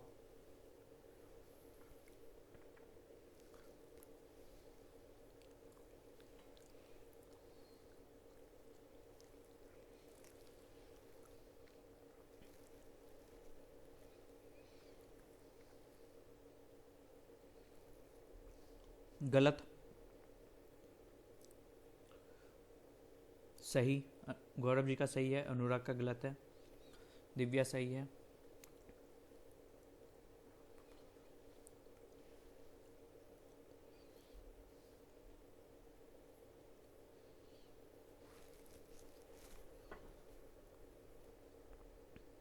रन करा के देखो कैसे होता है। मैं रन कराता हूँ यहाँ पे, ध्यान से देखना सभी लोग। मैं यहाँ पे इसको एग्जीक्यूट करा रहा हूँ, ध्यान से देखना।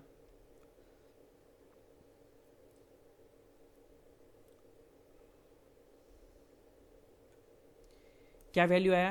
पहले क्या आया? 5, फिर 10, फिर 1। अब कैसे आया इसको हम देखते हैं। इस पूरे प्रोग्राम को पहले मैं कॉपी करता हूँ यहाँ से।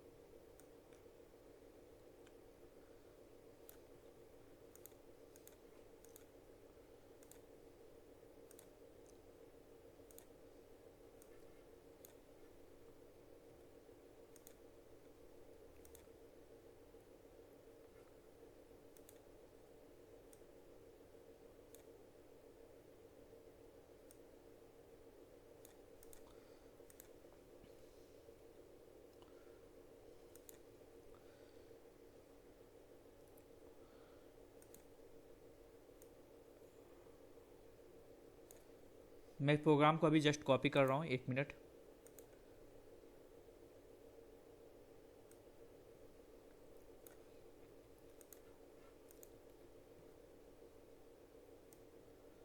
अब ध्यान से इस प्रोग्राम को देखना, ये प्रोग्राम को ध्यान से देखना सभी लोग। इसको मैं बाहर कर लेता हूँ, ये दिक्कत देगा।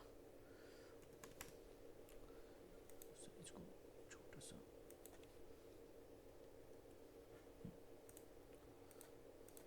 सभी को दिख रहा है प्रोग्राम? एक बार कंफर्म करो, सभी को दिख रहा है ना सही से?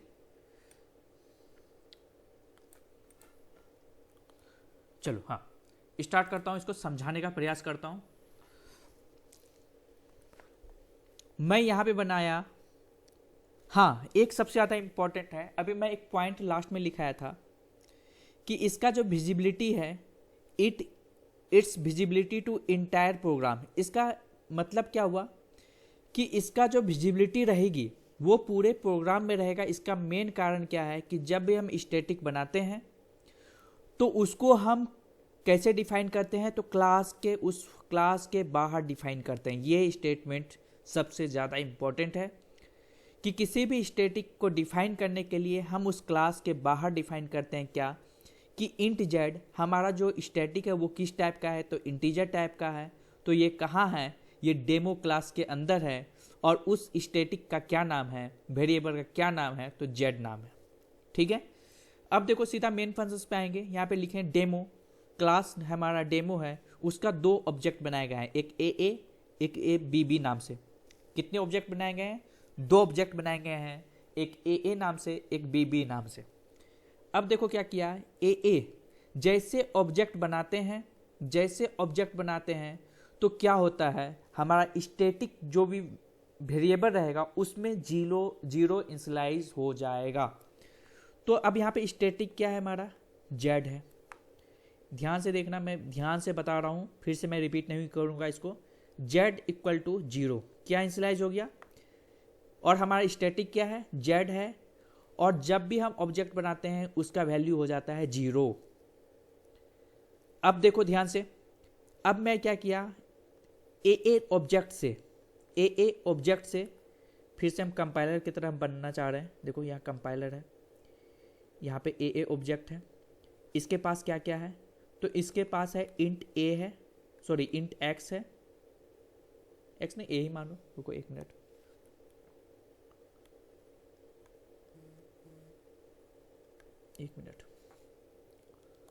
हाँ, इसके पास क्या है, तो ए है,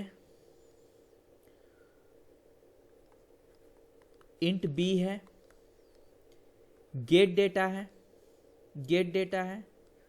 पुट डेटा है। ये जितने फंक्शंस हैं और जितने भी मेंबर है, ये हमारा एक ऑब्जेक्ट के पास है। उसी प्रकार दूसरा ऑब्जेक्ट है, दूसरे ऑब्जेक्ट के पास भी हमारा सेम चीज़ है, बी करके एक ऑब्जेक्ट है, उसके पास भी क्या है, इंट ए है, इंट बी है, गेट डेटा है और पुट डेटा है। ये फंक्शंस है किसके पास, ऑब्जेक्ट 2 के पास। अब देखो ध्यान से देखना, यहाँ पे जैसे ऑब्जेक्ट बनाए हैं तो क्या हुआ, जेड स्टैटिक डेटा टाइप्स था, ऑब्जेक्ट बनाने के समय ही जेड का वैल्यू 0 हो गया, जो कि हम पहला स्टेटमेंट बताए थे। It is initialized to 0 whenever the first object of its class is created. जैसे हम उस क्लास का ऑब्जेक्ट बनाते हैं तो जो स्टैटिक डेटा मेंबर होता है उसका वैल्यू हो जाता है 0। हो गया क्या, 0। अब देखो ये ए जो है ये किसको कॉल कर रहा है, ये ए किसको कॉल कर रहा है, तो गेट डेटा को कॉल कर रहा है, और उसमें वैल्यू पास कर रहा है 5 और 10। गेट डेटा को कॉल किया, इसका वैल्यू 5 और 10, ए का वैल्यू है 5, बी का वैल्यू है 10। तो 5 कहाँ चला गया, एक्स के पास चला गया, 10 कहाँ चला गया, वाई के पास चला गया। तो यहाँ पे अब क्या है, ध्यान से देखना, 1 मिनट, हाँ, अब क्या है, यहाँ पे बोल रहा है z equal to z plus 1। 1 minute, हाँ, अब यहाँ पे क्या है, यहाँ क्या कर रहा है, z equal to z plus 1। Z का वैल्यू क्या था, 0, अब क्या हो गया, 1। तो अब मैं यहाँ पे लिखता हूँ 1।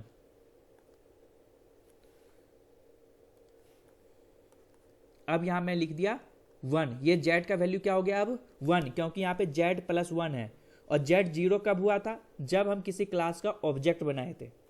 तो यहाँ पे हो गया जेड का वैल्यू 1।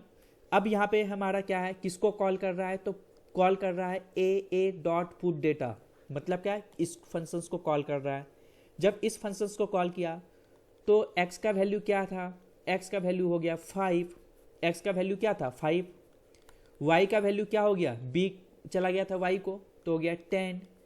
अब क्या है, जेड का वैल्यू क्या हो गया 1, तो यहाँ पे हो गया 1। क्या सभी को समझ में आया, एक बार कंफर्म करो, क्या सभी को समझ में आया। इसी का आउटपुट अभी मैं दिखाया था आपको, जस्ट इसका आउटपुट ही दिखाया था। 5, 10 और 1। क्या सभी को समझ में आया? बिल्कुल एकदम बेसिक से बताया हूं। देखो 5, 10 और 1 जेड ग्लोबल हम डिक्लेरेशन किए हैं, क्योंकि स्टैटिक को हम हमेशा क्लास के बाहर डिक्लेयर करते हैं, तो उसका डिक्लेरेशन का क्या सिंटेक्स होता है वो सिंटेक्स मैं यहाँ पे लिखा। उसका सिंटेक्स ये हमारा सिंटेक्स था। ठीक है, सभी को समझ में आ गया हो I think.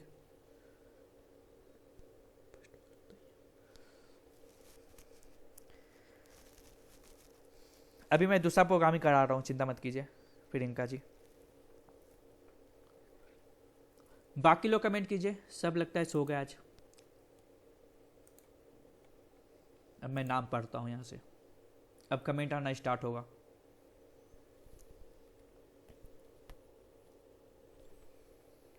Anu, Anurag, Archana, BK Yadav, चंदन, दिव्या, देखिए अब कमेंट के जल्दी आने लगा। मैं बताऊंगा। देखिए जब भी कोई भी डेटा मेंबर्स स्टैटिक होगा, जब भी कोई डेटा मेंबर स्टैटिक होगा और उसको हम क्लास बनाते समय जैसे उस क्लास का ऑब्जेक्ट बनाएंगे तो उसका वैल्यू 0 इनिशियलाइज हो जाएगा। और स्टैटिक को इसलिए कहा गया कि पूरे प्रोग्राम में इसका विजिबिलिटी सभी जगह होगा, क्योंकि हम स्टैटिक को बाहर डिफाइन करते हैं। कहाँ? क्लास के बाहर, मेन फंक्शन से पहले, मेन फंक्शन से पहले। इसलिए इसका कहा जाता है कि विजिबिलिटी मोड इंटायर प्रोग्राम होता है। अब मैं यहाँ पे थोड़ा सा चेंज कर रहा हूँ इस प्रोग्राम में, ध्यान से देखना सभी लोग। इस प्रोग्राम में मैं एक चेंज कर रहा हूँ।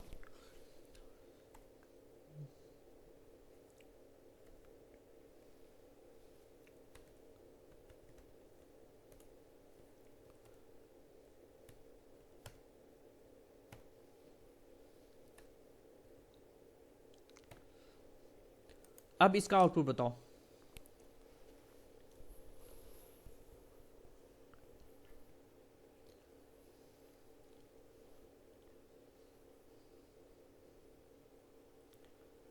अगर कांस्टेंट करते तो उसका वैल्यू को हम चेंज नहीं कर सकते थे। कांस्टेंट में हम ये पढ़े थे ना कि we can not change any value inside either data member function और with the help of object. With the help of the object we can not assign any other value to that functions.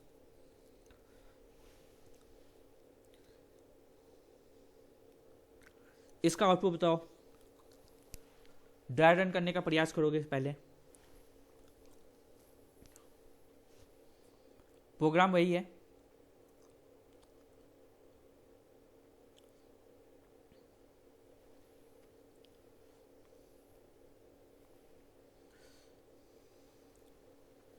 पाँच, 10, 1 गलत है चंदन जी, थोड़ा सा mistake किए हैं last वाला value में, लास्ट के लास्ट वाला वैल्यू में।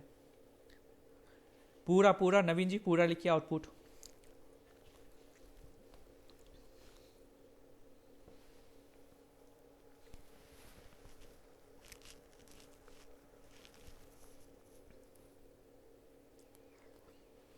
अब सही है।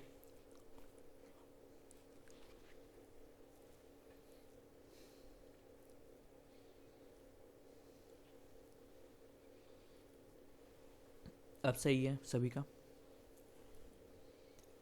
चलिए इसको मैं रन करता हूं पहले।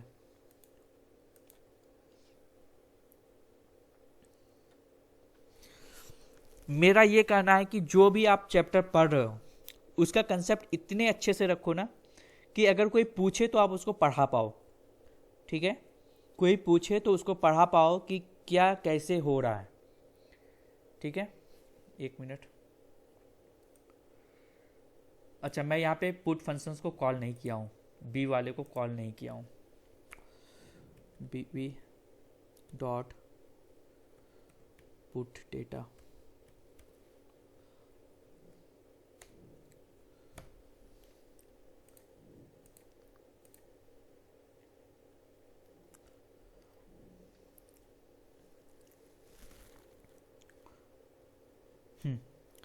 देखिए यही सबका आंसर है। 5, 10, 2,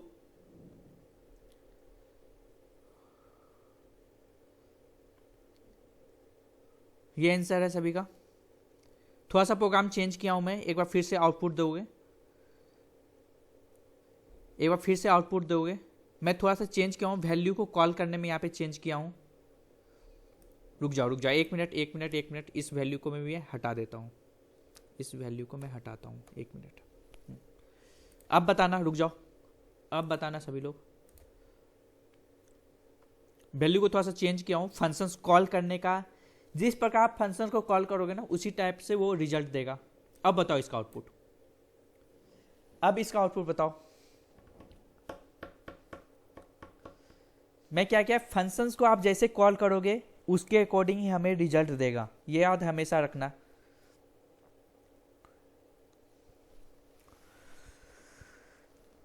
सभी लोग बताओ जल्दी से। अब मैं इसको रन करता हूं, ध्यान से देखना, इस प्रोग्राम को रन करता हूं।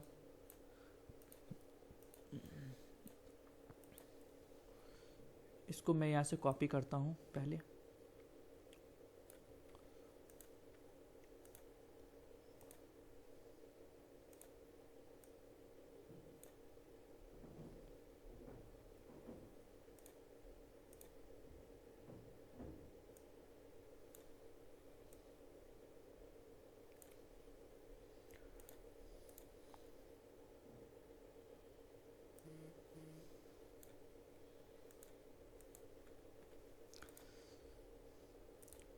अब ध्यान से देखो सभी लोग, यहां पे प्रोग्राम कैसे एग्जीक्यूट हुआ।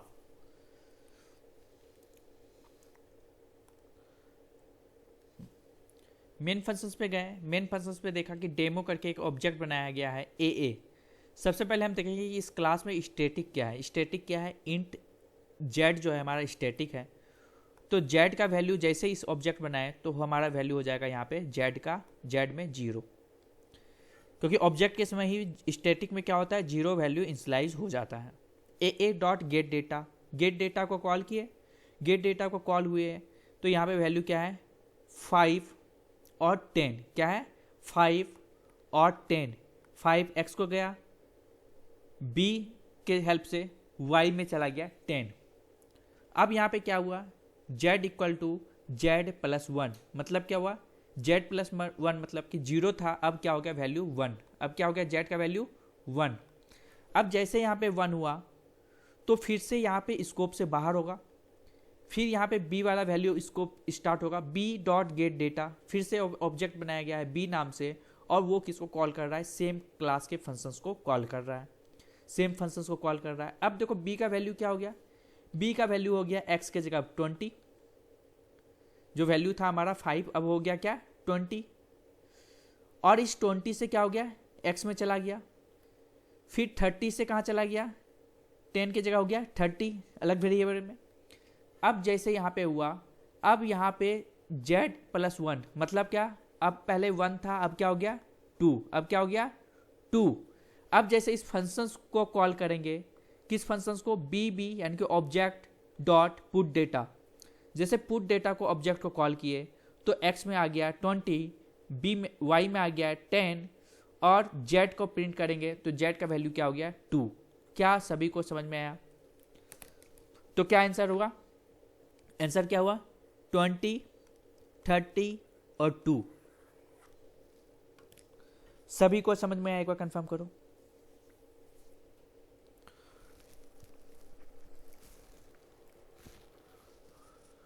आज का क्लास सबसे ज़्यादा इंपॉर्टेंट था क्योंकि यहाँ से सवाल बनते हैं।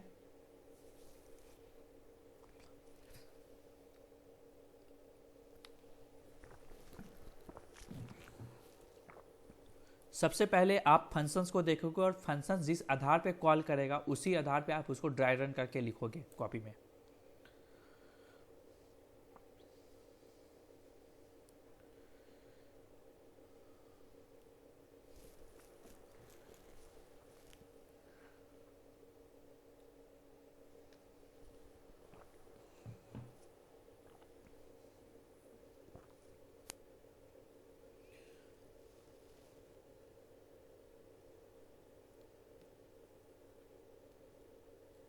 बिल्कुल बिल्कुल आएगा आएगा, चिंता मत कीजिए।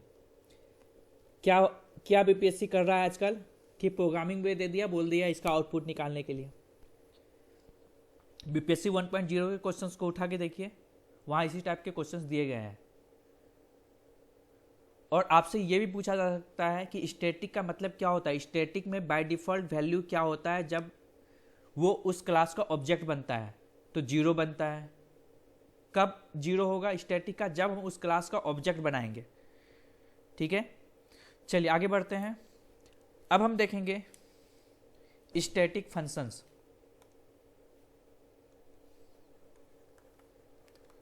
स्टैटिक फंक्शन, अभी हम क्या देखें? Static data member. इसका मैं कुछ पॉइंट लिख रहा हूं। Static member function can access only static data member. मतलब क्या हुआ कि स्टैटिक मेंबर फंक्शंस किसको एक्सेस कर सकता है? सिर्फ स्टैटिक डेटा मेंबर को ही एक्सेस कर सकता है। पहले कंसेप्ट को समझिए, उसके बाद एमसीक्यू हो जाएगा। एमसीक्यू के लिए हम आपको ऑप्शंस दे देंगे, आपको उपलब्ध करा देंगे। ठीक है, पहले कंसेप्ट को समझना जरूरी है। स्टैटिक मेंबर फंक्शंस किसको कॉल कर सकता है, किसको एक्सेस कर सकता है? तो सिर्फ और सिर्फ स्टैटिक डेटा मेंबर को ही एक्सेस कर सकता है। ठीक है, अगला पॉइंट,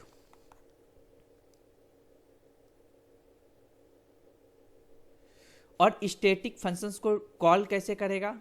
तो उसको बाहर ही कॉल करेगा, XYZ। जिस तरह हम स्टैटिक डेटा मेंबर को डिक्लेयर किए थे आउटसाइड द क्लास, सेम हम डिक्लेयर करेंगे। तो हम यहाँ पे लिखेंगे क्लास का नाम, उसके बाद उस फंक्शंस का नाम। जैसे कि माई फन करके एक फंक्शंस बनाए, तो उस फंक्शंस का नाम। ठीक है, हम सीधे प्रोग्राम पे आते हैं और प्रोग्रामिंग से आपको समझाने का प्रयास करते हैं।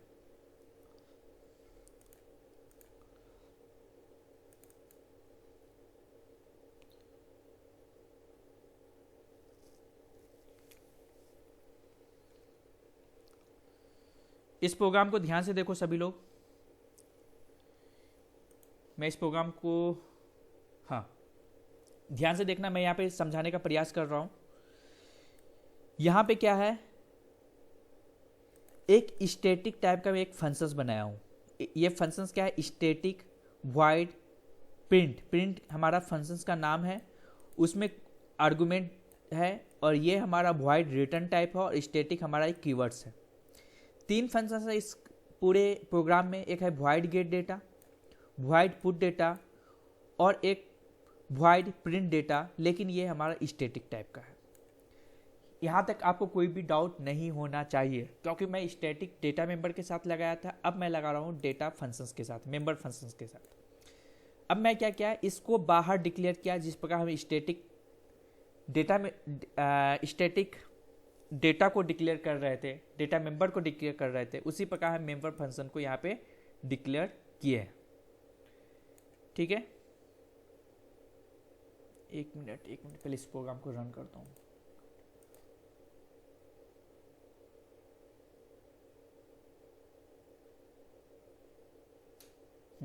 ओके, हाँ सही। अब मैं क्या किया हूँ, ध्यान से देखना। डेमो जेड मीन्स क्या हुआ, ये देखिए।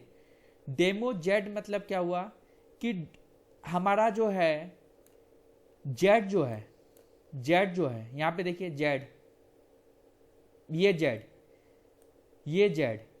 जेड क्या है? हमारा एक वेरिएबल का नाम है, और हमारा जो फंक्शंस है ये डेमो एक क्लास है।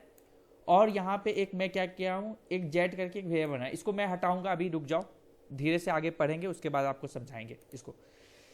यहाँ पे क्या है, डेमो करके एक क्लास है, उस क्लास का मैंने ऑब्जेक्ट बनाया ए। क्या बनाया? ए करके एक ऑब्जेक्ट बनाया। मैं यहाँ पे इसको कर देता हूँ इंट। एक मिनट, स्टैटिक, हाँ एक मिनट, हाँ यहाँ से देखिए, स्टार्टिंग से देखिए। स्टार्टिंग से पहले देखिएगा बीके यादव जी।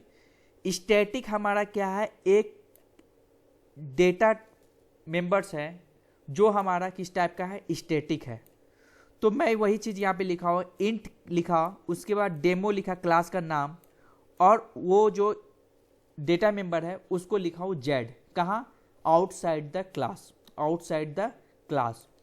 अब मैं डेमो करके एक क्लास बनाया, उसका एक ऑब्जेक्ट बनाया ए करके, और ए से मैं क्या किया हूँ, गेट डेटा में वैल्यू डाल रहा हूँ 5 और 10, 5 और 10, 5 और 10, यहाँ पे देखिए 5 हो गया, 10 हो गया। लेकिन हमारा जेड क्या था, स्टैटिक था। तो पहले स्टैटिक का वैल्यू क्या था, 0, अब क्या हो गया 1, क्या हो गया 0 और 1। अब 1 जैसे हुआ, जेड तो पहले डिफाइन कर दिए थे ना सर, हाँ जेड पहले डिफाइन किए थे, जेड को हमें यहाँ पे डिफाइन किया था। लेकिन स्टैटिक क्या बोलता है कि जब भी हम स्टैटिक मेंबर फंक्शंस या स्टैटिक डेटा मेंबर बनाते हैं तो हम उसको बाहर डिक्लेयर करना होता है। कहाँ डिक्लेयर करना होता है, तो क्लास के बाहर डिक्लेयर करना होता है। ठीक है, ये स्टैटिक का रूल्स ही है कि जब भी आप स्टैटिक बनाओगे तो उसको बाहर ही, क्योंकि उसका एक फंक्शंस में एक और पॉइंट आपको लिखाया था जब को मैं आपको स्टैटिक मेंबर पढ़ा रहा था कि इसका विजिबिलिटी इंटायर प्रोग्राम रहता है, कि पूरे प्रोग्राम में इसका विजिबिलिटी रहता है। तो इसलिए हम क्या करते हैं, इसको बाहर स्कोप में डिफाइन करते हैं। ठीक है, रेजोल्यूशन ऑपरेटर के साथ। तो अब मैं यहाँ पे क्या किया, पुट डेटा जैसे किया, तो वैल्यू क्या हो गया, जो वैल्यू यहाँ पे 5 और 10 पास किया था, यहाँ पे 5, 10 और 1, 5, 10 और 1। अब इसके बाद मैं क्या किया, इसके बाद मैं यहाँ पे क्या कर रहा हूँ, क्या कि यहाँ पे डेमो फिर स्कोप रेजोल्यूशन प्रिंट। तो आप यहाँ पे देखो क्या मैं लिखा हूँ, डेमो क्या है, क्लास का नाम है। जब भी हम किसी फंक्शंस को, स्टैटिक फंक्शंस को कॉल करेंगे तो कॉल करने का इसका एक ही तरीका है, वो तरीका है क्लास का नाम। तो क्लास का नाम डेमो और स्कोप रेजोल्यूशन ऑपरेटर्स, उसके बाद उस फंक्शंस का नाम, उस फंक्शंस का नाम। ठीक है, तो मैं यहाँ पे क्या किया, डेमो करके एक क्लास बनाया था, वो डेमो क्लास हो गया, स्कोप रेजोल्यूशन हो गया और प्रिंट हो गया। तो जैसे मैं यहाँ पे प्रिंट फंक्शंस को कॉल करूँगा, ये प्रिंट फंक्शंस कॉल होगा, तो आप यहाँ पे क्या होगा, cout inside static member function z equal to क्या आया था, जब अभी हम इसको प्रिंट किए थे, कंपाइल रन किए थे, तो क्या आया था, जेड का वैल्यू देखो यहाँ से ध्यान से,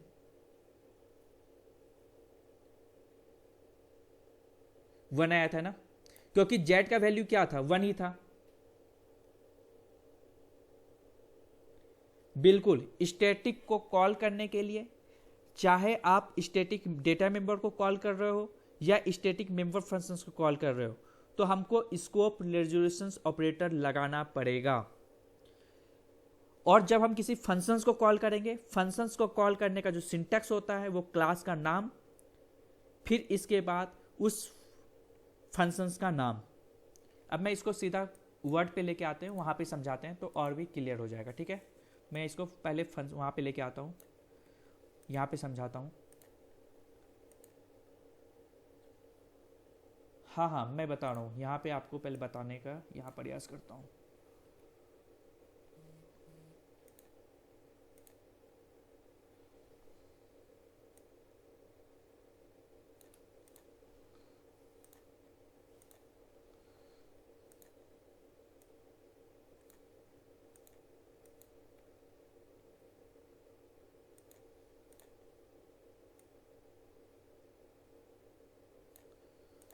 अब ध्यान से देखना, यहाँ पे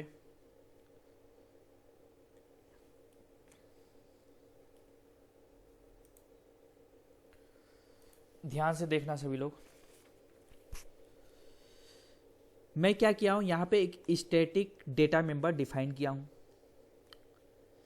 इसके बाद यहाँ पे नॉर्मल फंक्शंस है, ये भी हमारा नॉर्मल फंक्शंस है, लेकिन ये जो फंक्शंस है, ये फंक्शन हमारा स्टैटिक फंक्शंस है, स्टैटिक डेटा मेंबर फंक्शंस है, मेंबर फंक्शंस है। ठीक है, अब मैं यहाँ पे कैसे कॉल कर रहा हूँ, जब भी अभी मैं आपको बताया था कि जब भी स्टैटिक होगा, डेटा मेंबर स्टैटिक होगा, तो उसके कॉल करने के ये तरीके होते हैं। क्या, जेड किस टाइप का है, तो इंटीजर टाइप का है, इंटीजर क्लास का नाम, कहाँ वो जेड है, तो क्लास के अंदर है, तो इंट डेमो कौन सा वो है, डेटा टाइप्स क्या है, वेरिएबल का नाम क्या है, तो जेड है। अब मेन फंक्शंस के पास कंपाइलर आएगा, डेमो ए जैसे डेमो ए किया तो इसका मतलब क्या हुआ, इसका मतलब ये हुआ कि एक क्लास है, उसका एक ऑब्जेक्ट बनाया गया है, उस ऑब्जेक्ट का नाम है ए, और इस ऑब्जेक्ट के नाम से जैसे इसका ऑब्जेक्ट बनेगा तो क्या होगा, यहाँ पे ए का जो जेड का वैल्यू है, जेड है, जेड में 0 इंसलाइज हो जाएगा। ठीक है, अब देखो क्या होगा, 5 और 10 वैल्यू पास होगा। कहाँ पास होगा, गेट डेटा में पास होगा। इसमें 5 और इसमें 10, यहाँ हो गया 5, इसमें हो गया 10, 5 x में चला गया, 10 y को चला गया, और यहाँ पे z का वैल्यू क्या होगा, एक इंक्रीमेंट हो गया। तो इसको मैं क्या करूँगा, एक इंक्रीमेंट करूँगा, ये हो गया हमारा 1। क्या हो गया, 1, क्योंकि एक इंक्रीज हो गया ना।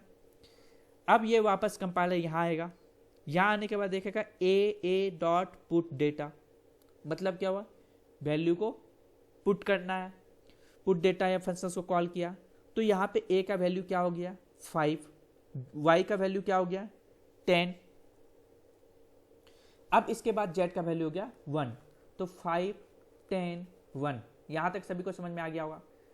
अब देखो, अब ध्यान से देखो, अब क्या किया, जैसे यहाँ पे डेटा हमारा कवर हो गया, यानी कि ये फंक्शंस कॉल खत्म हो गया, इसके बाद ये किसको प्रिंट कर रहा है, तो प्रिंट फंक्शंस को कॉल करने के लिए एक तरीके होते हैं स्टैटिक मेंबर्स को, कि हम उसको लिखते हैं डेमो, जिस क्लास के अंदर वो फंक्शंस बना हुआ है, और उसके बाद उसके फंक्शंस का नाम।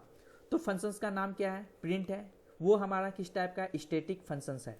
तो स्टैटिक फंक्शंस को डिफाइन करने के लिए हम लिखते हैं डेमो, यानी कि क्लास का नाम, और उसके बाद स्कोप रिलेशंस ऑपरेटर्स, फिर उसके बाद प्रिंट। तो आप प्रिंट जैसे किए तो इनसाइड स्टैटिक मेंबर फंक्शंस, और यहाँ पे वैल्यू पूछ रहा है किसका, जेड का। जैसे जेड का वैल्यू पूछ रहा है तो जेड में वैल्यू क्या होगा, 1 होगा ना, जेड का वैल्यू क्या होगा 1 होगा। तो यहाँ पे क्या प्रिंट हो जाएगा 1। तो यहाँ पे आया 5, 10, 1 और 1। तो यही चीज़ मैं आपको यहाँ पे प्रोग्राम कराया था रन। इस प्रोग्राम में अगर आप देखे होंगे तो इस प्रोग्राम को ध्यान से देखो,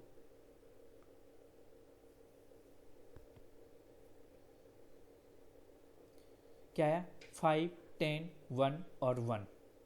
सभी को समझ में आ गया होगा, आई थिंक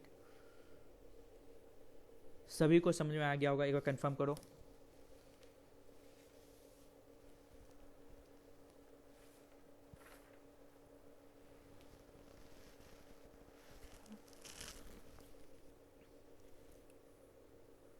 बिल्कुल नॉर्मल फंक्शन की तरह हम स्टैटिक को कॉल नहीं कर सकते, क्योंकि स्टैटिक का ही ये है कंसेप्ट, ये है कि उसका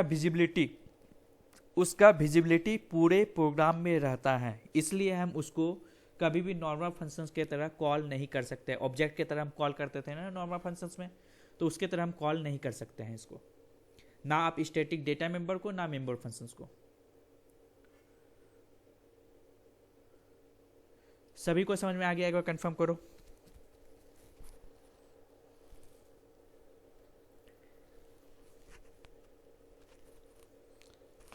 कंफर्म करो सभी लोग।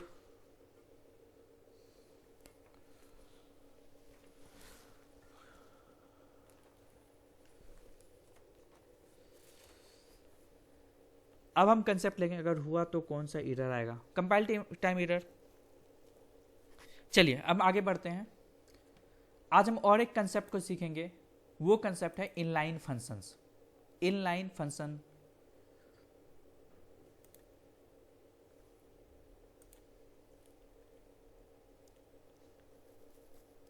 क्वेश्चंस मैं आपको उसमें डाल दूंगा, ठीक है, क्वेश्चन निकाल करके क्वेश्चन बनाना पड़ेगा इससे। हाँ, फ्रेंड फंक्शन भी एक दिन पढ़ेंगे हम सब, फ्रेंड फंक्शन भी पढ़ेंगे कि फ्रेंड क्या होता है, ठीक है। जब हम पॉलीमॉर्फिज्म पे आएंगे तो उसको बढ़ा देंगे, ठीक है। चलिए लिखते हैं इनलाइन फंक्शंस पहले।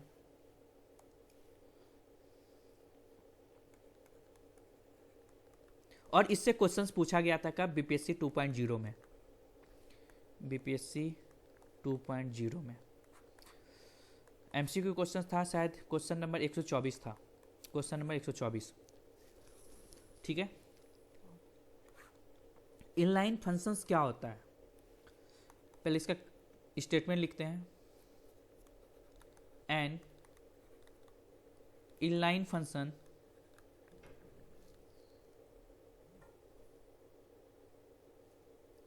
an inline function in C++ is a crucial features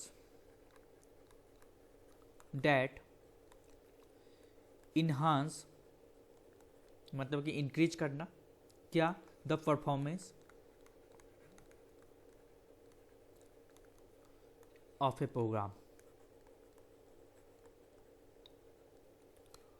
bye reducing the time। बहुत कोई बोलेगा ये क्या सर लिख रहे हैं। इनलाइन फंक्शंस का मतलब होता है किसी भी प्रोग्राम के स्पीड को इंक्रीज करना, किसी भी प्रोग्राम के स्पीड को इंक्रीज करना, यानी कि जब हम टाइम को बचाना, एग्जीक्यूशन टाइम को बचाना, यानी कि मिनिमम टाइम में हमें, अगर हम इनलाइन कुछ भी बना रहे हैं, इनलाइन फंक्शंस बना रहे हैं, तो हमारा सबसे, उसका मीनिंग लिखिए ना, एक इम्पॉर्टेंट फीचर्स है, छोड़िए क्रूशियल की जगह एक इम्पॉर्टेंट कर दीजिए, इम्पॉर्टेंट फीचर्स। एक इम्पॉर्टेंट फीचर है जो आपके प्रोग्राम को स्पीड अप करता है, कम समय में एग्जीक्यूट कराने में हेल्प करता है। मतलब मैं यहाँ लिखता हूँ, कम समय में आपके प्रोग्राम को एग्जीक्यूट, मतलब कि रन करने में हेल्प करता है। ठीक है, अब देखो, और हम इसका क्या लिख सकते हैं, और हम एक चीज़ और इसमें लिख सकते हैं, इंग्लिश वाले, reducing the overall execution time। अगला हम क्या लिख सकते हैं, स्पीड करेगा आपके प्रोग्राम को, स्पीड ऑफ द प्रोग्राम।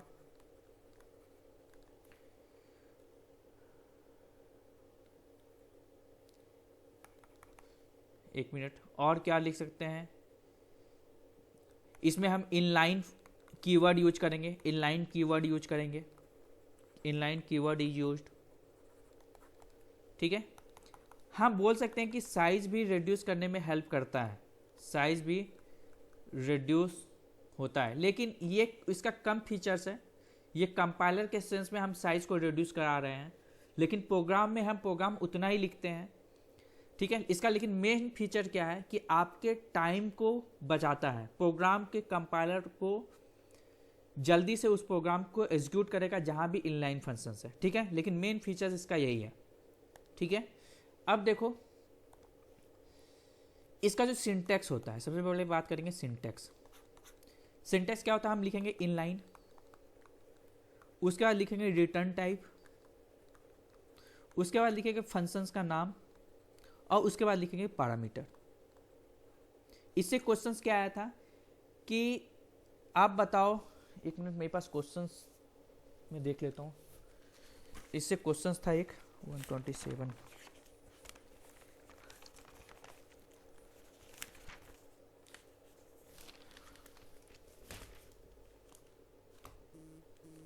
एक मिनट का समय दीजिए, क्वेश्चंस निकाल लेते हैं।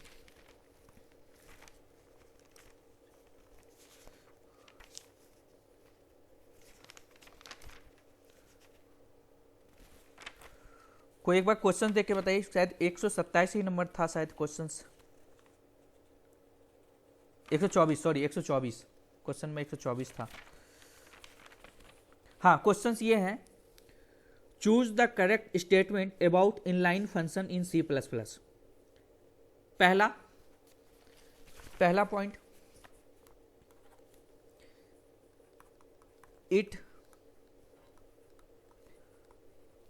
decreases the code size, it is speed up the executions, third it slow down the executions, fourth more than one of the above,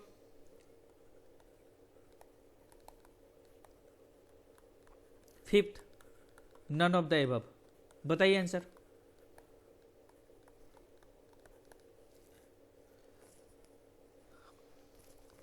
बताइए सभी आंसर जल्दी से इसका।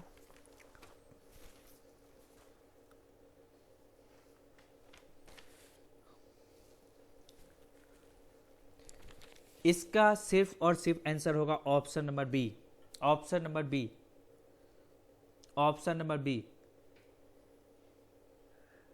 कोड साइज को डिक्रीज नहीं करता है, वो कंपाइलर उस कोड को सोचता है कि वो कोड यहां पे आ गया, सिर्फ एग्जीक्यूशंस के टाइम को वो बढ़ाता है, मतलब कि कम करे, स्पीड अप द एग्जीक्यूशंस, मतलब कि एग्जीक्यूशन हमारा जल्दी हो जाएगा। ठीक है, तो इसका सही आंसर था option number B. Option number B. ठीक है, साइज कम नहीं करता, अभी हम प्रोग्राम पे आएंगे तो आपको समझ में आएगा। ठीक है, बीपीएससी ने भी इसी को आंसर दिया था, बीपीएससी ने भी ऑप्शन नंबर बी को ही आंसर लगाया था। ये वाला आंसर बीपीएससी ने फाइनल आंसर की में लगाया था। ठीक है, एक बार मैं देख भी लेता हूं फाइनल आंसर की।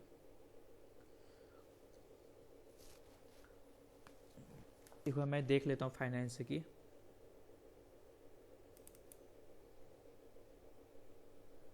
हाँ यस सर, ओके ठीक है, तो वही है। चलिए आगे बढ़। अब हम देखते हैं इनलाइन फंक्शंस काम कैसे करता है, और इसके कुछ डिमेरिट भी है, उसको भी जिक्र करेंगे अभी।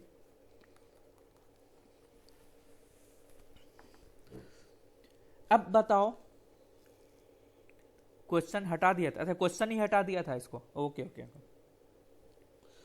चलिए कुछ इंपॉर्टेंट पॉइंट है इनलाइन फंक्शंस को लेकर के, उसको देखते हैं। पहला, if a function contain a loop, अगर कोई फंक्शंस लूप में है तो उसको हम इनलाइन नहीं बना सकते, उसको इनलाइन नहीं बना सकते। कौन कौन से ऐसे फंक्शंस अगर लूप में है,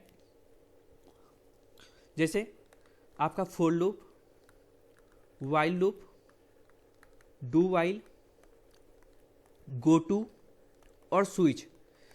अगर आप कोई फंक्शंस बनाए हैं और उसमें अगर ये सब आप लगाए हुए हैं तो उसको आप इनलाइन नहीं बना सकते। नेक्स्ट पॉइंट,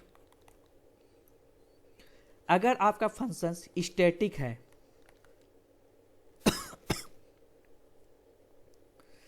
अगर कोई फंक्शंस स्टैटिक वेरिएबल को अगर कंटेन किया हुआ है तो उसको भी आप इनलाइन फंक्शंस नहीं बना सकते। ठीक है, अगला पॉइंट, अगर आपका फंक्शन रिकर्सिव फंक्शन को रखा हुआ है अपने पास, उसको भी हम इनलाइन फंक्शंस नहीं बना सकते। अच्छा, इनलाइन फंक्शंस मतलब होता क्या है, पहले उसको हम थोड़ा सा समझेंगे। जैसे कि मैं एक क्लास बना रहा हूं डेमो, और इसके अंदर मैं वेरिएबल दिया इंट a बराबर 10, इंट b बराबर 20, void sum int c equal to a plus b। और जैसे मैं मेन फंक्शन बनाता हूँ, मेन फंक्शन में बनाया, और इस मेन फंक्शन में मैं क्या कर रहा हूँ, एक ऑब्जेक्ट बनाता हूँ डेमो का, डेमो obj, और इस obj से मैं इस फंक्शंस को जैसे कॉल करूँगा तो हमारा कंपाइलर क्या करता था, पहले कंपाइलर क्या करता था, कंपाइलर ये करता था कि डेमो करके एक ऑब्जेक्ट बनाया गया और इसके अगर इसके अंदर मैं पैरामीटर देता हूं तो वो पहले उस पैरामीटर को मैच कराता था, मतलब कि उसका सिग्नेचर मैच कराएगा। जैसे कि इंटीजर अगर वैल्यू पास किया हूं तो वो देखेगा हाँ इंटीजर है कि नहीं है, यानी कि वहाँ पे क्या होता है, कंपाइलर को टाइम लगता था उसको सिग्नेचर को मैच करने में। तो यहाँ पे क्या होता है कि जैसे हम इस फंक्शंस को कॉल करेंगे, इस फंक्शंस को जैसे हम कॉल करेंगे तो ये पूरा प्रोग्राम ऑटोमेटिक यहाँ कॉल हो जाएगा, int c equal to a plus b हो जाएगा। यहाँ पे इस कंपाइलर को कभी भी ये फंक्शंस पे नहीं जाएगा, मतलब कि इस फंक्शंस के यहाँ पे जाके इस प्रोग्राम को एग्जीक्यूट नहीं करेगा, इस पूरे बंच ऑफ द कोड को वो सामने ले आएगा अपने सामने। तो यहाँ पे क्या होता है, एग्जीक्यूशन टाइम कम लगता है, आपके प्रोग्राम जल्दी से एग्जीक्यूट होते हैं। ठीक है। ऐसे क्या होता था कि अभी कंपाइलर जाएगा, पहले खोजेगा सम फंक्शंस, पूरे प्रोग्राम में सम फंक्शंस है क्या, एक एक लाइन बाय लाइन देखेगा, हाँ लाइन बाय लाइन, हाँ सम फंक्शन यहाँ मिला। अब यहाँ पे जैसे मिलेगा तो इसका सिग्नेचर को मैच करेगा। अच्छा यहाँ पे इंट है, इंट भी है, फ्लोट ए है, फ्लोट भी है, तो यहाँ पे सिग्नेचर को भी मैच कराने की यहाँ पे जरूरत नहीं है। डायरेक्ट उसमें क्या करेगा, उस बंच ऑफ द कोड को यहाँ पे ले आएगा और उसको यहाँ पे एग्जीक्यूट करा देगा। ठीक है, जैसे मैं एक प्रोग्राम को यहाँ पे रन करा रहा हूँ, ध्यान से देखना सभी लोग। Inline functions, okay okay okay function,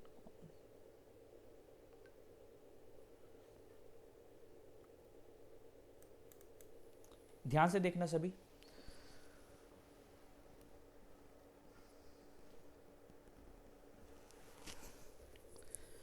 देखो ध्यान से, सिंपल सा ही है, लेकिन मैं क्या कर रहा हूं, फंक्शंस के आगे ही मैं इनलाइन लगा दिया। इनलाइन क्या है, एक इनलाइन एक कीवर्ड है, और उसके बाद डेटा टाइप्स, उसके बाद फंक्शंस का नाम, और इसमें मैं क्या किया, आर्गुमेंट पास कर दिया। अब जैसे आर्गुमेंट पास किया तो क्या हुआ, हमारा मेन फंक्शंस यहाँ है। मेन फंक्शंस में जैसे इस क्यूब में वैल्यू को पास किया मैं, ये पूरा स्टेटमेंट कंपाइलर अपने आप पे अपने पास रख लेगा और 3 इंटू 3 इंटू 3 कर देगा। तो कितना होगा, 27। तो यहाँ पे इसका प्रिंट क्या हो जाएगा, 27 प्रिंट हो जाएगा। यहाँ पे एक मैं करता हूँ इसको एग्जीक्यूट। यानी कि इनलाइन फंक्शंस क्या करता है, सिंपल से वर्ड को समझिए कि आपके प्रोग्राम को कम समय में एग्जीक्यूट कराने में हेल्प करता है, बस और कुछ नहीं। सभी को समझ में आया?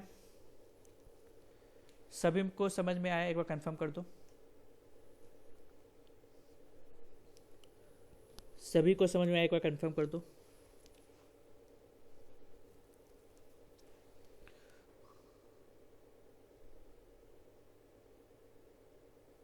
इनलाइन फंक्शंस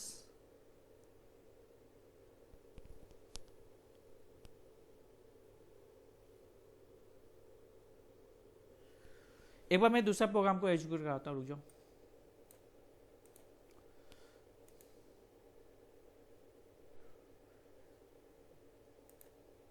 अच्छा ये कैसे होगा, एक मिनट, कुछ नहीं है।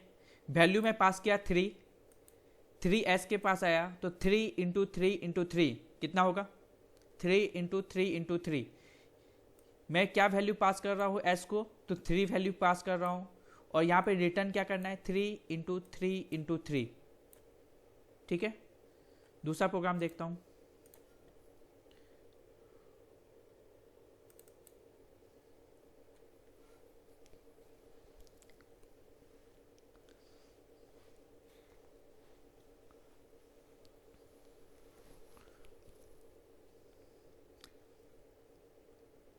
यहाँ पे मैं क्या कहूँ, फंक्शंस को डिफाइन करने के दो तरीके होते हैं। एक होता है इनलाइन द क्लास, एक होता है आउटसाइड द क्लास। तो मैं इसको आउटसाइड द क्लास आपको डिफाइन करके with the help of the scope resolution operators इसको हम करते हैं। ठीक है, और ये क्वेश्चंस पूछा भी गया था बीपीएससी 2.0 में कि अगर हमको बाहर से कोई फंक्शंस को कॉल करना है तो हम किस ऑपरेटर्स का यूज करेंगे।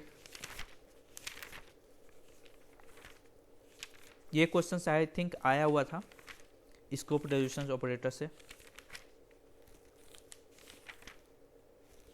शायद बीपीएससी 2.0 या 1.0 कहीं में क्वेश्चन था ये। हाँ 121 नंबर क्वेश्चन, हाँ 121 नंबर क्वेश्चन था। Which of the following is use to define the member of a class externally in C++। Question number 121, Which of the following is used to define the member of a class externally in C++। जब बाहर किसी चीज़ को define करना होता है, क्या हम hash का सिंबल यूज करते हैं? नहीं। कोलोन का सिंबल यूज करते हैं? नहीं। किसका यूज करेंगे? स्कोप रेजोल्यूशन ऑपरेटर्स का। ठीक है, तो ये क्वेश्चन आया हुआ था। चलिए, तो आई थिंक सभी को समझ में आ गया था, सभी को समझ में आ गया। ये बिल्कुल इनलाइन फंक्शंस है, सिंपल प्रोग्राम है और कुछ नहीं है। सभी को समझ में आ गया। आज का क्लास हम यहीं पे बाइंड अप करेंगे। आज आपने क्या क्या पढ़ा? आज हम पढ़े हैं कॉन्स्ट के बारे में। कॉन्स्ट में क्या क्या? तो कॉन्स्ट में हम पढ़े हैं const data member, const member functions, const argument, const object. इसके बाद हमने पढ़ा static data member, static member functions. इसके बाद हमने पढ़ा इनलाइन फंक्शंस। तो आई थिंक आज का क्लास कैसा लगा एक बार जरूर कमेंट करोगे। और अभी तक बहुत सारे बच्चे अभी तक ऐप पे कुछ भी मतलब कि रिव्यू नहीं किए हैं, ना ही उसका रेटिंग दिए हैं। सर एनसीईआरटी बुक भी करवाइए प्लीज़। अच्छा एक चीज़ बताइए चंदन जी, एनसीईआरटी बुक में आपका C++ नहीं है, वहाँ पे पाइथन है। एनसीईआरटी बुक में आपका पाइथन है और आपके एग्जाम में पूछा जा रहा है C++। ठीक है, जो चैप्टर वहाँ से कराना था वो ऑलरेडी हम कराए हैं वहाँ से। जो चैप्टर मुझे अगर वहाँ से कराना था ऑलरेडी मैं एनसीईआरटी से नेटवर्किंग और ये सब कवर करा चुका हूँ। ठीक है, जहाँ से एनसीईआरटी लाइन बाय लाइन आप जो कर रहे हैं। चलिए थैंक यू सभी को। आज का क्लास यहीं होगा, हो सकता है कि अगर सेकेंड टाइम में होगा तो वो बता दिया जाएगा। शायद हो सकता है कि एरे का क्लास हो तो आपको सूचना दे दिया जाएगा, क्योंकि हम सब 22, 23, 20 मंगलवार से आई थिंक हम सब बिजी रहेंगे। थोड़ा सा इंटरनेशनल कॉन्फ्रेंस, बाहर से फॉरेन कंट्री से लोग आ रहे हैं तो उसको लेकर के। चलिए थैंक यू सभी को, फिर मिलते हैं। संडे है, एंजॉय कीजिए, पढ़ाई कीजिए।